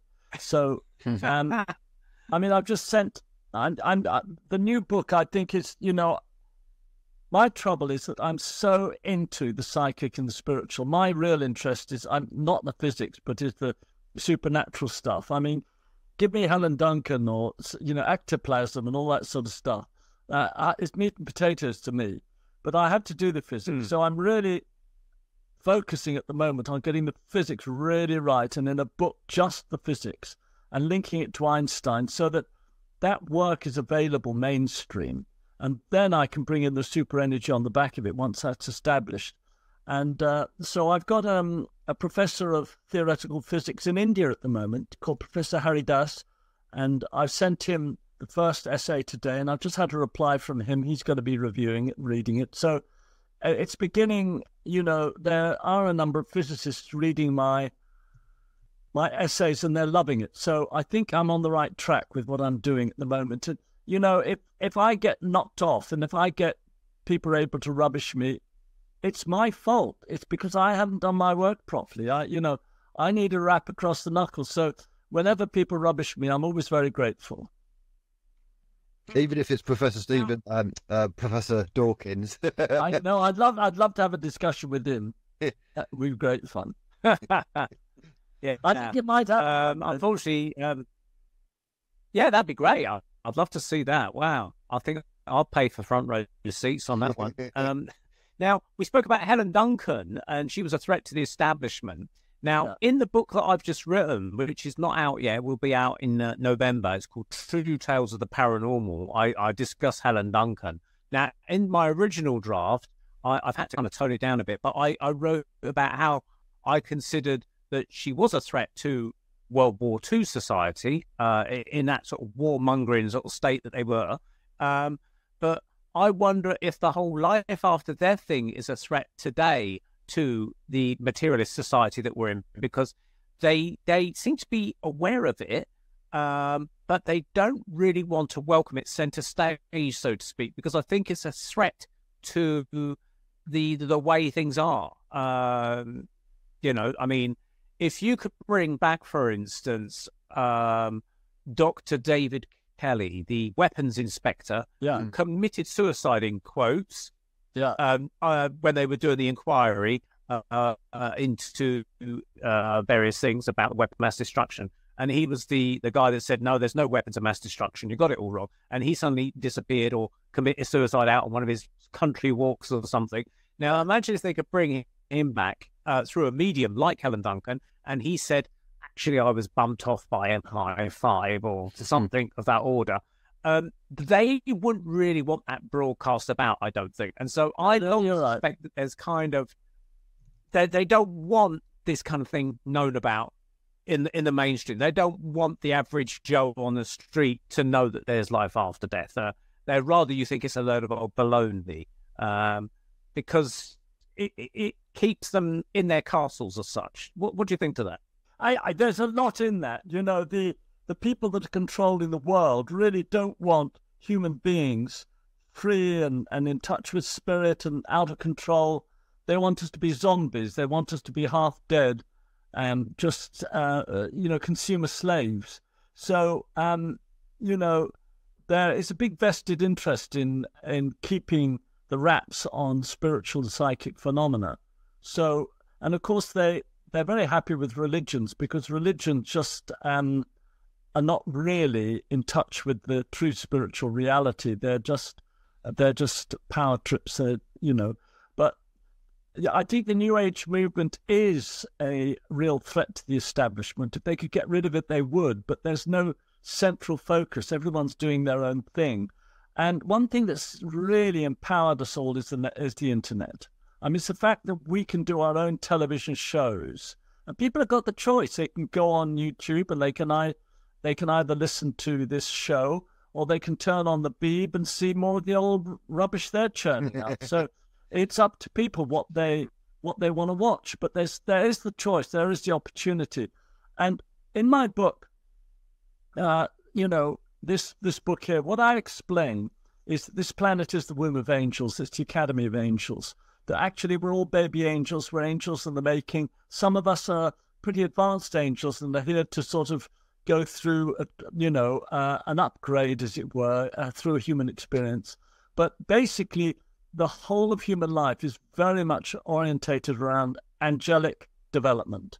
And the point is that, you've got to have duality. You've got to have the baddies. You've got to have the tests. You've got to put the dross through fire to bring out the gold. So we have to love our enemies. We have to really appreciate the people who are making life difficult for us on the spiritual path, because they're really giving us a chance to work the antagonistic muscle, if you see what I mean. We strengthen our spiritual muscles, and that's why we have to love them. When it's like when people criticize me in my physics, I have to love them because they're serving me. They're helping show where I need to patch it up. Well, it's the same with, when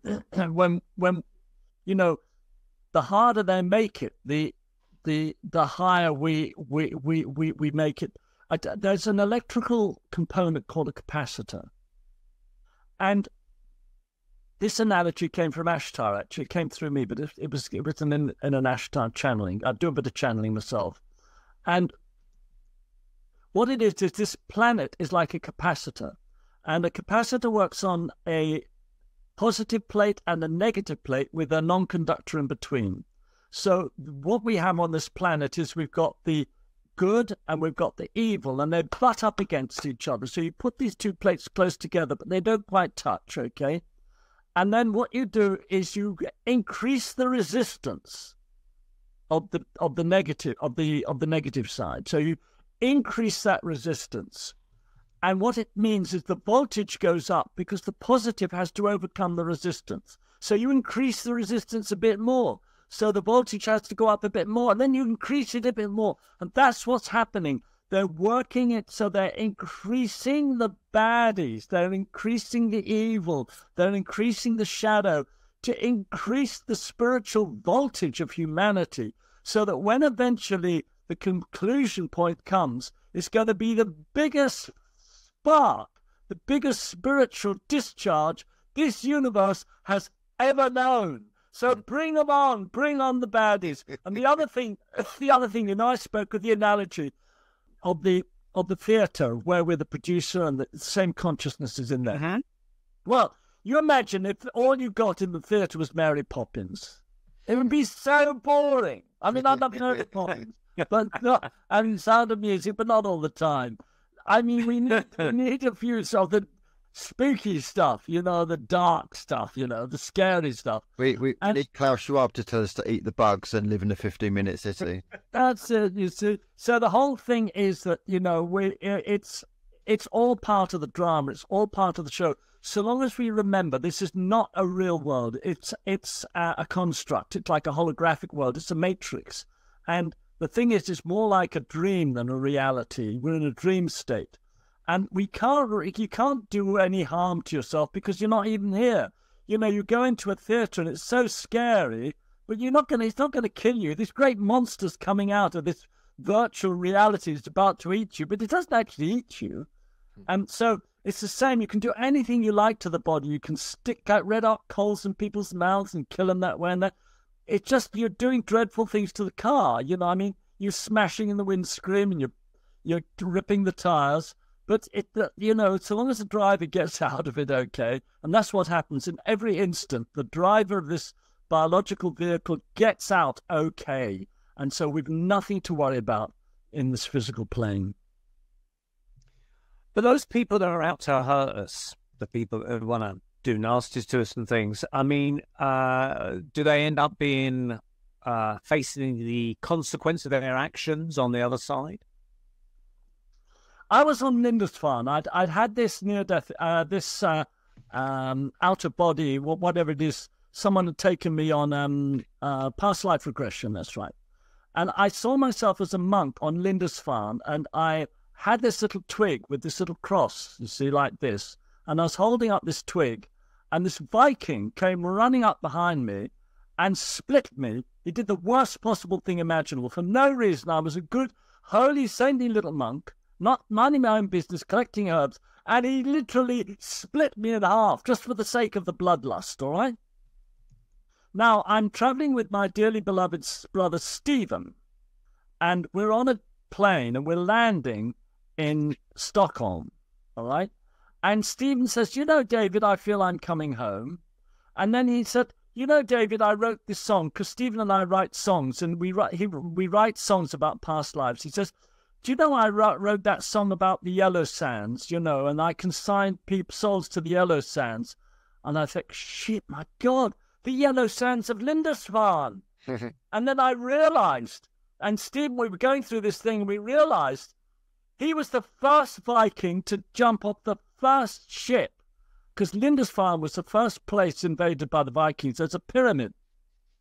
And I went to Lindisfarne, and I looked for the scene I'd seen in my past life regression of the dunes with the hills in the distance. When I got to the spot, which was just like what I saw in my vision, you see, with the hills of Northumberland in the distance, I looked to my right, and there was a pyramid. I was right in the right place for my brother to jump off that ship and kill me. So he's my dearly beloved brother. So we laugh about it, Whoever hurts you, whoever does dreadful things to you, it's a sacred contract. It's more like your brother or your mother in another life, You agree to do these things because you need that experience of suffering to learn the lessons of unconditional love. That's what we're here for, is to learn to love. Right. It's interesting you mentioned Lindisfarne. It jogs my mind about 4 years ago, maybe 3 years ago. I was up at a place called Truth Seekers Northeast, which is a little meeting group, a bit like Dorset Earth Mysteries, but they were in Newcastle upon Tyne. And I had done a talk there that day, but they'd set the evening up. They said, please stay with us because we've got a wonderful medium coming here in the evening called Jackie Wright. And I'd never met her before, but she was a lovely lady, very, very talented medium. It turned out she was the president of the Spiritualist National Union. So when you're the president of the Spiritualist National Union, by golly, you've got to be a really good medium. And she really, really was. And so I saw her do a demonstration of clairvoyance that evening. And one of the people that she was speaking to me happened to be a lady sitting next to me. I never knew this lady. She was just another member of the audience. But she said to this lady, she said, I've got a gentleman here who's very smartly dressed. And she goes, yeah. And she goes, and I'm being shown like a big steering wheel. So I feel that he either drove a lorry or a bus or a coach. And she goes, oh, that would be my husband. He was a coach driver.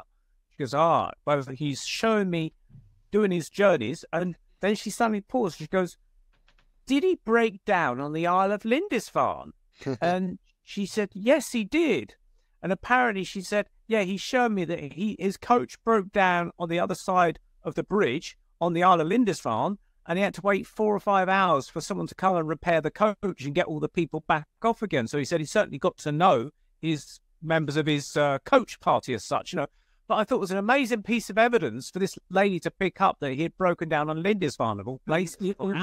She get that through. But yeah, it was fascinating. But she was very, very accurate. So as soon as she said Lindisfarne, I thought, oh yeah, that's a psychic story connected with that one. Now, you talked about your own channeling, David. Have you had, like, have you been to any kind of seances or demonstrations of mediumship yourself? Well, I was married to a channel. I mean, I have a very strong relationship with Shiva, and I bring Shiva through. I've got I can call Shiva up anytime I like. He's in my aura, and so I've got this very strong link because I married this doctor, and we had this. It's like the calling was that Shiva wanted to look into the West, and so she had the mediumistic powers, but she wasn't really aware of it, but she was a medical doctor and very business orientated. But one of the things I do is I help people bring on their mediumship abilities. I help people channel, and I've got these amazing sacred sabais from Thailand, which I sew, and people put the sabais on, and it helps them to channel. It helps them to connect you. So they're like tools to help people. So anyway, I worked with my wife, and she started channeling, and then, she's very happy about channeling our higher self. And it was so lovely because she was quite a tough cookie, but her higher self was sweet as honey, So I loved it. I loved it when I met her higher self. But anyway, she said, I don't mind channeling, so as long as I don't get any of those, they call them ongs in Thailand, any of them ongs coming through. But anyway, she went to Thailand for part of her training out there, and her higher self got into a conversation with the higher self of the medium she was working with, and she didn't realize they were cutting a deal. And the next time when she came back to Japan, where we were staying, and I said, do you want to do some channeling? And then suddenly this very loud, powerful male voice came through saying, where am I? Where's the altar? One of my gifts is the gift of discernment of spirits. So I knew it was immediately Shiva. I said, Lord Shiva, look, we weren't expecting you. You're in Japan. We're in a hotel room. I'm sorry we haven't got an altar, but, we'll sort that. He said, now that once he knew where he was, once he knew what was going on.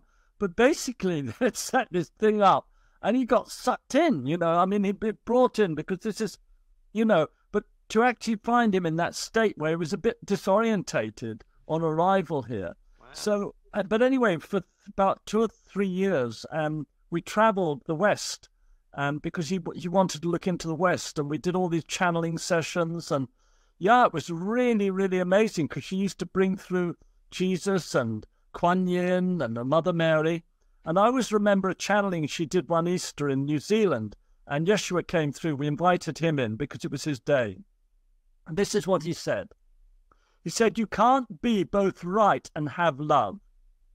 He said, if you are right, that makes someone else wrong.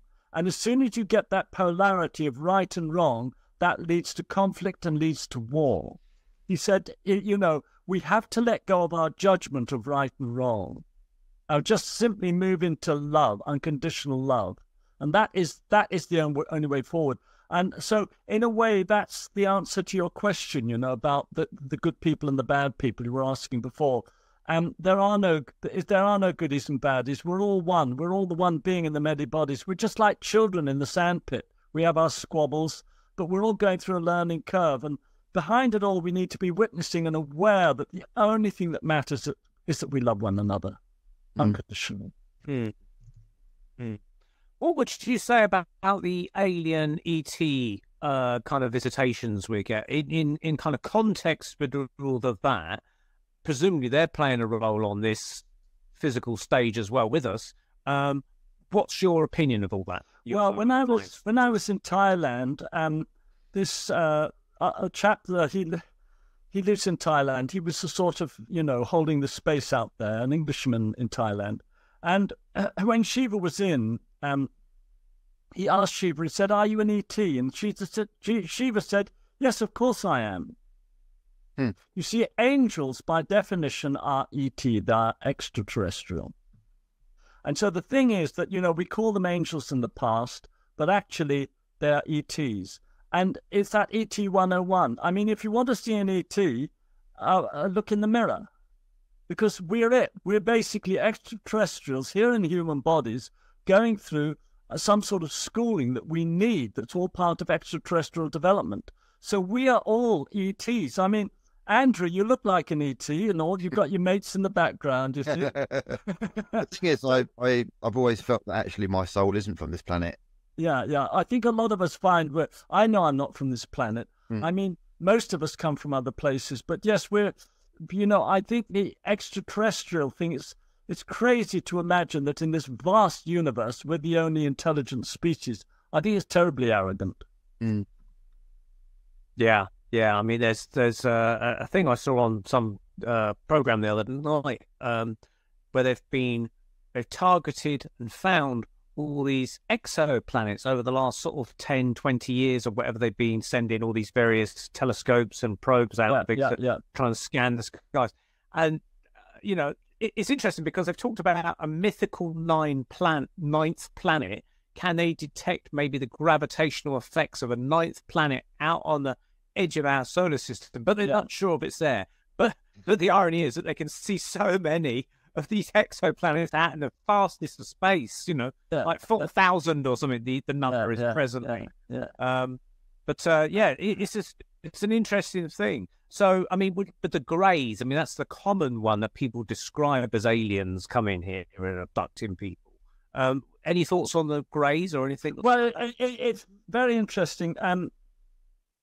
We went through this whole genealogy thing, and my father, he was adopted, and it's like the DNA tests show that because he's Jewish, his only link to the Jewish family that we come from, the Ash family, is through a woman, through the mitochondrial DNA, which means that the woman he thought was his aunt was his mother, and the woman he thought was his father was actually his uncle. But actually, the father is unknown. And I'm absolutely convinced that my father's mother was abducted or had some sort of extraterrestrial visitation. So I'm convinced I'm the spawn of ET. I think, I reckon I'm half extraterrestrial myself, or quarter, or whatever it is. So, what blood group are you? Are you rhesus negative by any chance? I've never managed to get my blood. I'd love to know what my blood group is. I ought to get a blood test. But what is it about rhesus negative? Apparently, rhesus negative, and this is mainstream. It's an anomaly. They don't know what it is or where it's coming from. And apparently, a lot of alien abductees and contactees, or people who believe that they are aliens, actually have rhesus negative blood group types. So I must get a blood. Must do the blood test and find out what I am. But yeah, I think I've been reading a book by Paul Wallace. I think, have you read it? Escape from Eden series. I've heard of it. Yeah, it's really worth reading. Yeah, he was an Anglican expert on Bible translation, and he's convinced that the Elohim, that the gods of the Old Testament were extraterrestrial. And I've always believed that the God of Abraham, Isaac, and Jacob was an extraterrestrial visitation. So the thing is that I really think they're closer to us than we imagine. And what Paul Wallace said is that there are millions of people, abductions. There's a lot of sexual, sort of, it's almost like cross-pollination between extra civilizations and the human civilization. Yeah. There's a lot of experimentation, a lot of work going on, I often wonder where I get all this knowledge from of the universe. How do I know it? Well, maybe I've got an ET, that sort of genes have been planted into me so that I can bring it all through from the extraterrestrial masters. It's like a bit like a genetic implant, but it happened at conception. Yeah, I mean it's interesting talking about the Bible and the Christian side of things. Because there are some Christians out there that will kind of laugh at ghosts and UFOs and things, and yet in their own Bible, you've got the Nephilim, you've got the giants, you've got Anunnaki, and you've got the talking serpent, and they're the ones laughing at us. I know, yeah, that's right. That's so true. Yeah. One thing I love about that's interesting. I remember the spiritualist people. You're very open-minded. I mean, you're people that I can talk to and have a lot of fun with. If I get in with these Christians and religious people and all that lot, I find the religious and the physicists and that they're all locked in their paradigm. Yeah, I can't have discussion with them. They're just closed. Yeah. Yeah, I mean, I'm always the sort of person. I'm a bit of a I make a rod for my own back, but if there are Jehovah's Witnesses knocking at the door, I am the guy that tries to talk to them. I always invite them in. I love the JWs. I think they're great. Yeah. I like challenging them on lots of things. I like a bit of a banter with them. I always remember a funny time. I don't think they were quite Jehovah's Witnesses. They were King's Church or some Christian thing, and they were doing some sort of stall presentation in a high street, I think in Bedfordshire, when I lived there for about a year. And so I was popping down to the local library or something, and I came across this stall with these Christians on. I thought, I'll have a chat with these folks. So I was talking away, and I was talking about the flood and Noah, and could you really get all these animals on the ark and that kind of question. Anyway, this young Indian chap kind of joins us in the conversation, just walks up and sees what's happening. So he starts talking to me and he starts talking to the Christian. We're having a sort of three-way conversation, and I'm disagreeing with a Christian strongly on certain points. And this Indian bloke says, and he's trying to use our expressions, and it made me laugh. He said in his Indian accent, with due respect to the Indian nation with their accents, he says, the trouble is, it's all tit for tit. And it just cracked me up. I thought, oh my God. And the Christian guy cracked up as well. And I thought, no, I think you mean tit for tat. But we'll go with that, I said.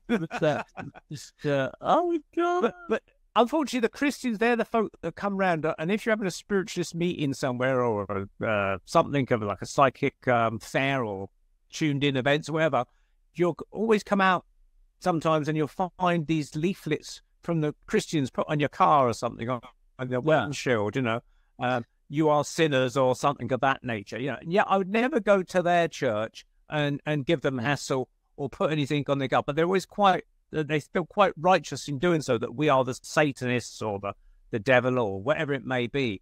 But we're just explorers. I consider we're just explorers of nature. Well, trying to understand it. It goes back to what Yeshua said in Nelson, New Zealand at Easter, You cannot both be right and have love. The problem with these people, like whether they're physicists or whether they're Christians, they think they're right.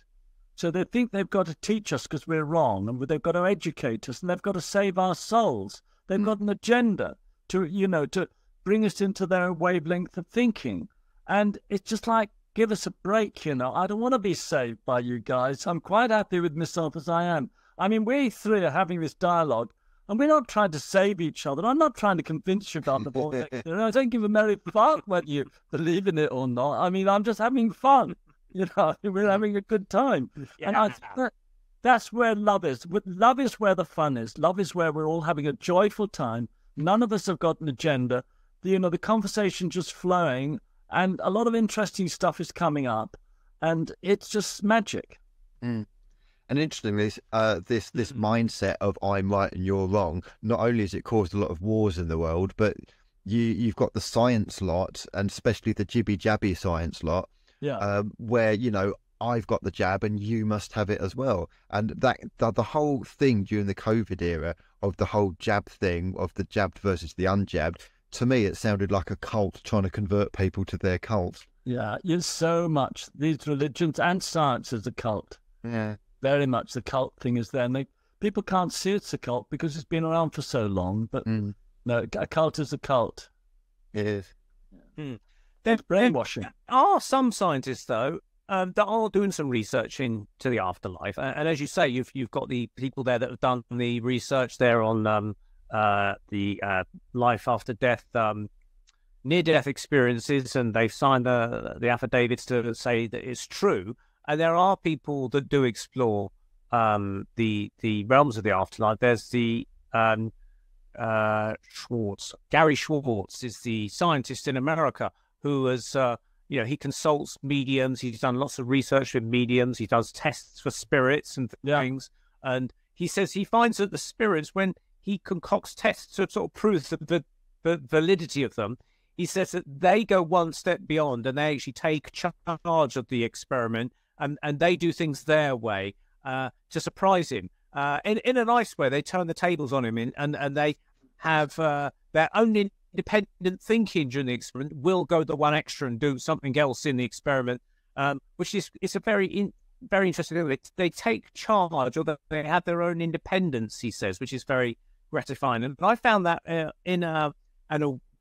say it's a spirit board, a Ouija board, whatever you want to call it. My mum came through about 11 months after she suddenly passed away of an aortic aneurysm, and she came through this Ouija board, and we had about 4 or 5 spirits turn up.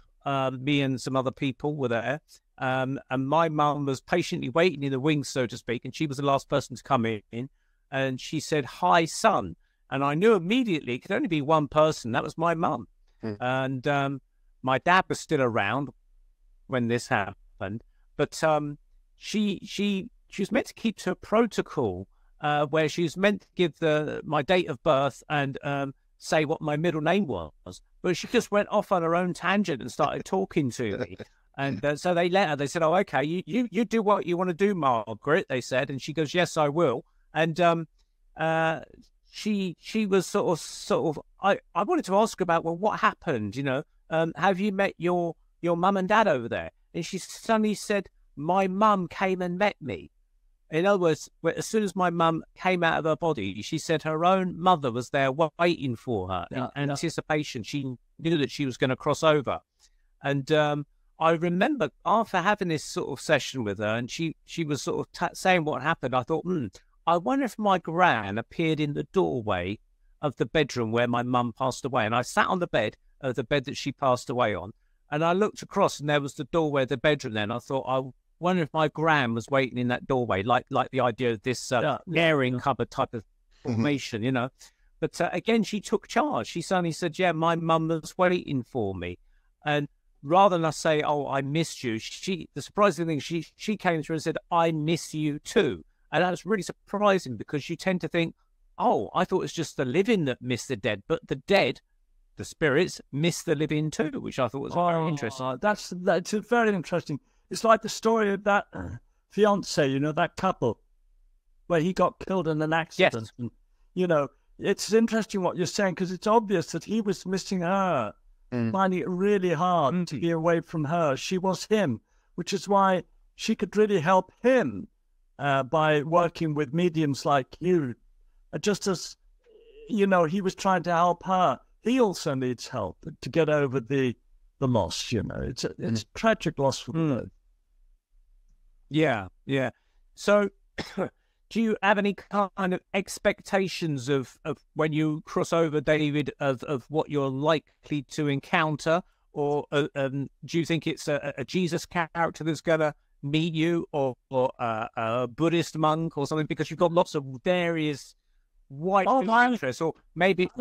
I think they're going to be terribly confused. I'm multi-faith. So I've got Kuan Yin and I've got Shiva. Yeah.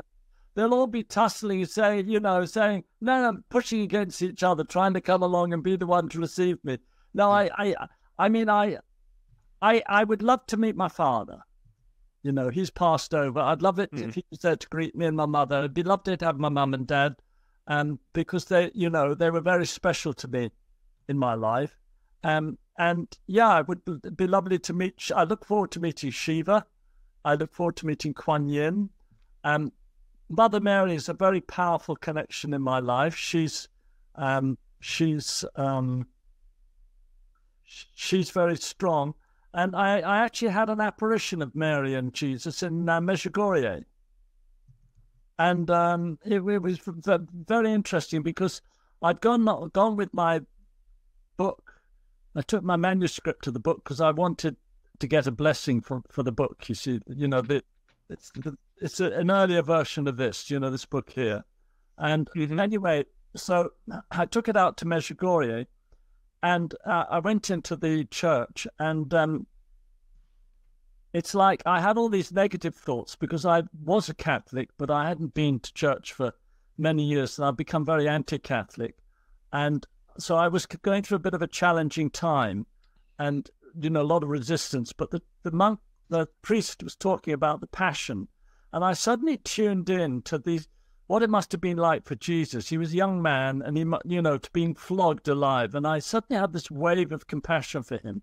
When that wave of compassion happened, it was like this hand went through my head, and all those negative thoughts were like, I saw them scurrying away like these little black monkeys. They were like, these thoughts were living entities, and they were brushed out of my head. And I just wept with joy and relief. And then this figure appeared on my right, and it was very sort of ethereal, a bit like those Rudolf Steiner paintings, the children do, and very misty and indistinct. And I knew immediately it was Mary, and I recognized her. And I said, please introduce me to your son. Well, then the next thing I knew is that he was standing in front of me, but he was very distinct. He was in this white robe, and it was blowing in the wind. And the fascinating thing, Neal, is that it was hot, and I could feel the dust in the wind stinging my cheek. Wow. And he was standing, and he was looking at me, he didn't say anything, and I was looking at him, and he was in the distance, a bit in a hillock. And suddenly this light came from his heart, and it hit me in the chest. And it filled me with this liquid light that was also love. It was like oil, but I was absolutely blissed out of my brains. I was just full of bliss. And then this bliss began to move down, and so there was normal forehead there, but blissed out nose, and then normal nose, blissed out mouth. And it was moving up. I had these sort of blissed out legs that were sort of normalizing, and it was like oil going through a tube, the meniscus oil, you see, coming up, and it all came up, and then it got into my heart, and then it moved down, this liquid love and light moved down my arms and into my hands, and my hands were absolutely vibrating with the power. And I flicked this wallet out of my jacket pocket. I was weeping, the tears were streaming down my face. I came to, and I didn't want the money on me. The first thing I said to my fiance said by me, you take that wretched money stuff and look after that from now on. And then we knew what we had to do, and my hands were vibrating with this power. And she led me, she opened all the doors for me, led me through the village of Medjugorje back to our hotel room, took the manuscript out of my brief suitcase, placed it in my hands, and all the power went vimph into the manuscript. That's the power in that book. That was Superenergy. This book was being concentrated by Jesus Christ himself, by the Sacred Heart of Jesus, I mean, that's really Catholic, Sacred Heart, but I really experienced it came out of his heart. That you see these Catholic things with this light streaming out of his heart. When you felt that, when you've experienced it, and it's filled you with liquid light, man, I mean, it's just like you're reprobate here. I'm such a sinner, man. I'm just such a sinner. But he loves me nonetheless, I mean, that's the story you get. I didn't deserve that, Oh. Wow. There was a guy, I think he's passed over now, called Ron Pearson. I used to Ron Pearson. Yes. Yeah. You knew him?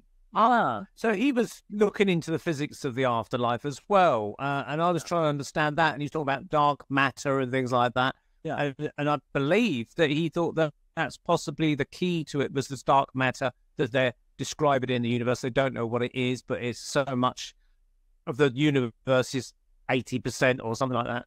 What's your thoughts on Ron? Well, I think he's onto something. I think that's the non-atomic matter, the plasma that's filling space. You know how the sea's getting saltier through the through the salt coming off the land. Well, what happens? I call it star fart. These stars are blasting off. The solar flares and things like that. The cosmic rays, cosmic wind. There's all this non-atomic matter pouring out of the stars into space, and it cools down. And the spirits, the they feed off this plasma, and that they use that to grow their bodies as we grow ours. So space is full of literally billions and billions of these space beings who are formed, these extraterrestrial beings. This is now the fifth dimension. This is the superphysical. And their bodies are these fields, these electromagnetic fields of energy. And the thing is that I think that's what the dark matter is. Space is full of this plasma, that's full of spirit. 80% of the universe is full of all these spirits and bodies. Yeah. So these spirits, would they be using, although it's plasma, would that be a physical kind of three-dimensional material? Well, yeah. Is it the same thing as ectoplasm, or is that a different thing? It is. There's a link between that and ectoplasm, but the point about the dark, it's still the whirlpools. I've just lost my ball of wool. Here it is. It basically, the plasma is these whirlpools, but they're not organized into an atom. Where you get the electrons buzzing around the protons and the neutrons and the nucleus of the atom. Well, the temperature's too high in the stars to get organized like that. And when the plasma gets blown off into space from the stars, you see, it doesn't form atoms. You get atomic nuclei, and you get, protons and electrons and that, but they can form atoms, they can organize, but the distances are so vast that it's more likely that they are incorporated into these fields, because the fields, doesn't matter how big the distance, these electric fields are infinite in extension, and so the bodies of these spirits, these angelic beings that are in plasma, can be really vast. They can be hundreds of miles across, or thousands of miles across, even in their body, you see. Yeah. Wow. Now, on the other side of life, various books that I've read anyway, and certainly through the trance mediumship of Leslie Flint, when various people spoke through him in seances, they would describe the afterlife that they'd crossed over to. And many of them said there doesn't seem to be a sun there. The light comes from everywhere, wherever they are. That's it, yeah.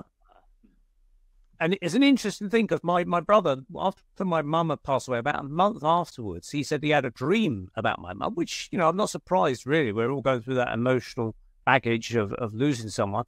And he had a dream about her where she came down the stairs from where she died in the dream, downstairs, and she materialized as a solid person. So we all thought, oh, great, mum's back. We'll take her off for a family meal at the local pub. So we all climbed in the car in the dream, drove off to the family pub and had a nice meal there, and then came back. And then she said, I've got to go now. I've got to go back. So she went back up the stairs. And as she was going up the stairs, my brother in his dream said, will you come back? And she turned around and said, and this is quite an interesting remark, she said, I will return and I will come back to the land of shadows. And then she went up the stairs and just slowly dematerialized as she went away. And I thought that's an interesting thing, the land of shadows, because we have shadows cast by the sun. Yeah. And I started thinking about the Leslie Flint tapes and things where they say there's no sun, there can't be any shadows, I presume. I don't know. Correct. Yes. There's light coming out of everywhere. Just wondered if... Brilliant. This is such an interesting conversation. But yes, of course, it's all the light coming from the sun that sets up the shadows. Yeah. Now, here's another interesting physics thing that will blow your brain a little bit. And I don't pretend to even address the physics, but it certainly warps my brain.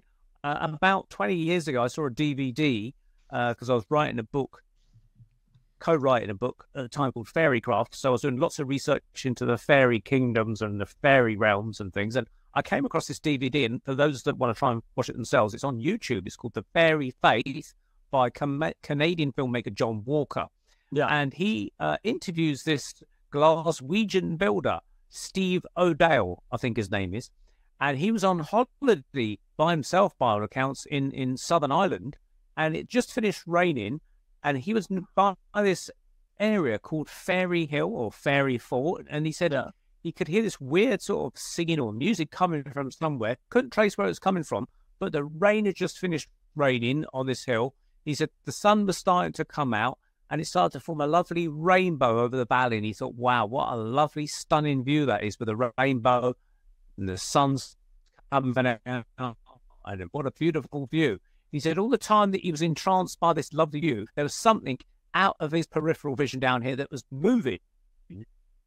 And it bugging him, and he didn't know what it was, but he carried on looking at this scene unfold. But this thing was still moving down near it. And he thought, what is that? And he looked down, and he said he saw a small woman, about a foot high, maybe a bit taller, brown leathery looking skin, brown leathery sort of hat. And she appeared to have, he described them as, they looked like an old pair of sheep shears. That's the nearest thing he could place it to, like an old pair of sheep shears. And he said she was cutting around the sole of his shoe like this. And he said where his shoe extended on the hill, he said there was the male equivalent of this being, this small woman, who, and this is where it gets weird, was rolling up Steve's shadow like a roll of paper. And he said he just looked at them and he didn't know what to say. And he just went, oi, like that, to sort of say, what are you doing? And they suddenly looked at each other in shock, as if to say, he can see us. And he said they went and just vanished like that. And he said, I dread to think what would happen to me had I not seen them. They would have carried on cutting his shadow away and rolled it up on paper and stole it away. He just think because the sun had only just come out to shine, which caused his shadow to form. Because presumably it was overcast, but, rain and everything. So it's almost as if they were laying in wait for a shadow to be formed that they could then steal. Steal it. Isn't that amazing? No thoughts on that. I mean, it's not... That is just mind-blowing. I mean, I can't comment on that. Yeah. I have a feeling this man's going to answer a question that I have no answer for. I've never been so blown out by anything in my life that they were stealing his shadow. I love stories like that, Neil. I just love stories like that. It really resonates with me. Yeah. Yeah. If you like stories like that, David, have a look. I'll send you the link, and you can watch it yourself. David, what's that, Andrew? If you like the weird stories, have a look at the Woolerton Gnomes. Oh, lovely. Can you send me the link? Yeah. A series of children, I think in 1979, they were playing by the park of Woolerton Park on the edge, and it was just getting dusk. I think it was early September, and there's about 7 of them, and they were playing, and then suddenly, as it got dusk, these lights started to appear out of the corners of trees, and out of these trees came these small little cars with gnomes in them, and they thought there must have been about 60 gnomes in about 30 cars, 2 gnomes per car, and these cars hovered. They didn't have wheels like we'd understand. They flew over and buzzed over logs and things like that, like a bit like Luke Skywalker's land speeder or something like that, I'd imagine, out of Star Wars. And they hovered, and they chased the kids around the park, but it wasn't done in a nasty fashion. It was done in a light-hearted, fun, chase me kind of thing. But interestingly enough, as soon as they got to the edge of the park where the light was coming through, like from the street lamps, the gnomes wouldn't there. The gnomes couldn't go to the light of the edge of the park where the street lamps were. It's as if the daylight or the light of the lamp affected their materialization in some way. Isn't that extraordinary? Yeah. Isn't that extraordinary? Yeah. So the same with sound, Sid. You have to do them in the dark, don't you? Mostly, yes. Mostly. Yeah, with But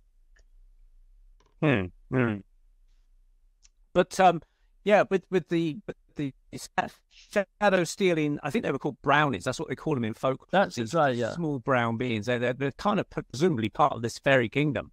Yeah, and they're brownies because of the brown leathery looking skin they've got. But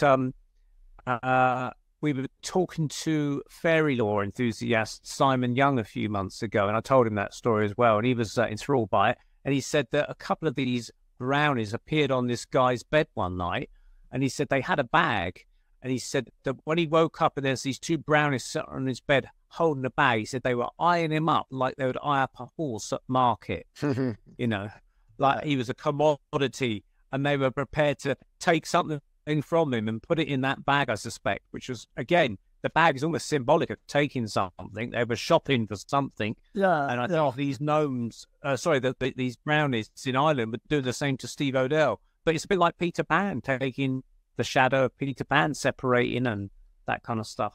Bizarre. It's amazing. But then it made me wonder if they come from a place. They come from a place, presumably, like my mum described, with no shadows, because there's no sun there. And so my mum described in the dream the land of shadows, and yet these creatures have come to steal the shadow of Steve Odell. You see, so because that's what would be valuable in their world. Shadows would be really treasures because you know.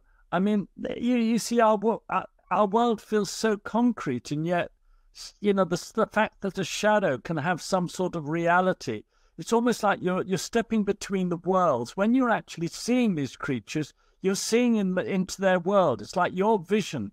The brain has these filters which closes us down from our perception of the hyperphysical world.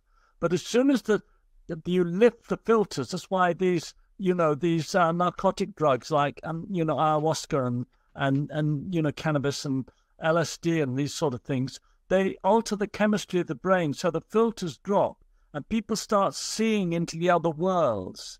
It's like you guys, the fact that you're mediums and psychics means that the filters aren't working properly. You see what I mean? So you're not really cutting yourselves off from the other world to be fully in the physical.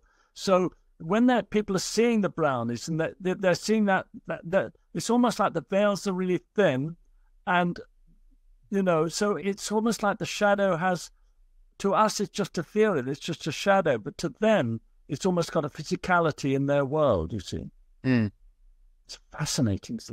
Anyway, I've got my gnome hat. Yeah, this is my. I knew why. Yeah, it's become very gnome-like. I know.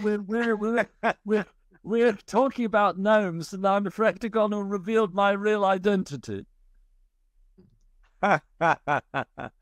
Right, I think we better draw this chat close. Now the gnomes say ayahuasca, we can chat to. What? Yeah, ayahuasca. Gary Robinson, if you're listening, we're going to have you back to. You're going to hopefully tell us about your ayahuasca research. So we'll always chat to you later on this year, Gary, if you're listening. So we'd like to say thank you to David Ash for talking to us about his book, Superenergy, which I bought a copy of Amazon, but it will be for sale in W.H. Smith's and other good retailers. But certainly you can get it off Amazon. And you're bringing out another book soon, David, is that right? Yeah, I'm working on another book called Was Einstein Right? And it's what I'm doing is I'm separating out the quantum vortex, and I'm coming in with that first. And then I'm going to redo the Superenergy and update it and upgrade it and do that as a second book as well. So the two books are separate, you see. Excellent. And if people, you've got your website as well, haven't you? Yeah, I've got davidash.com or there's a davidash.co, but it's pretty rudimentary. What I prefer people to do is go to my Substack page, and on Substack, David Ash 333, you get all the essays. You can read the essays that are going to be in the new book. And also, if you go onto Bandcamp, I've got an album out of really beautiful spiritual music called Balm for the Soul. So it's good if people go to Bandcamp, and also it's on Spotify and all the other platforms. But go to Bandcamp and listen to my album, and you'll find it really will be balm for your soul. And of course, I've got all my I've got my channel on YouTube as well. So there's a lot on YouTube as well. So you can find David everywhere on Spotify, David's everywhere. YouTube. The gnome is everywhere. Excellent. The gnome, the physicist gnome is everywhere. Excellent. The gnome. All right. Thank you. Yeah. Thank you very much, David. Andy, any last words before we go? I just think when I think of Bandcamp, I just think of American Pie and some very strange goings on. I'll have to look into that then. All right. Well, thank you very much indeed, one and all, for joining us. You've been listening to the Paranormal Peep Show on Radio Network, and thank you very much once again for David Ash, and we wish him good luck on his new book. And we'll see you next month on the Paranormal Peep Show. Good night.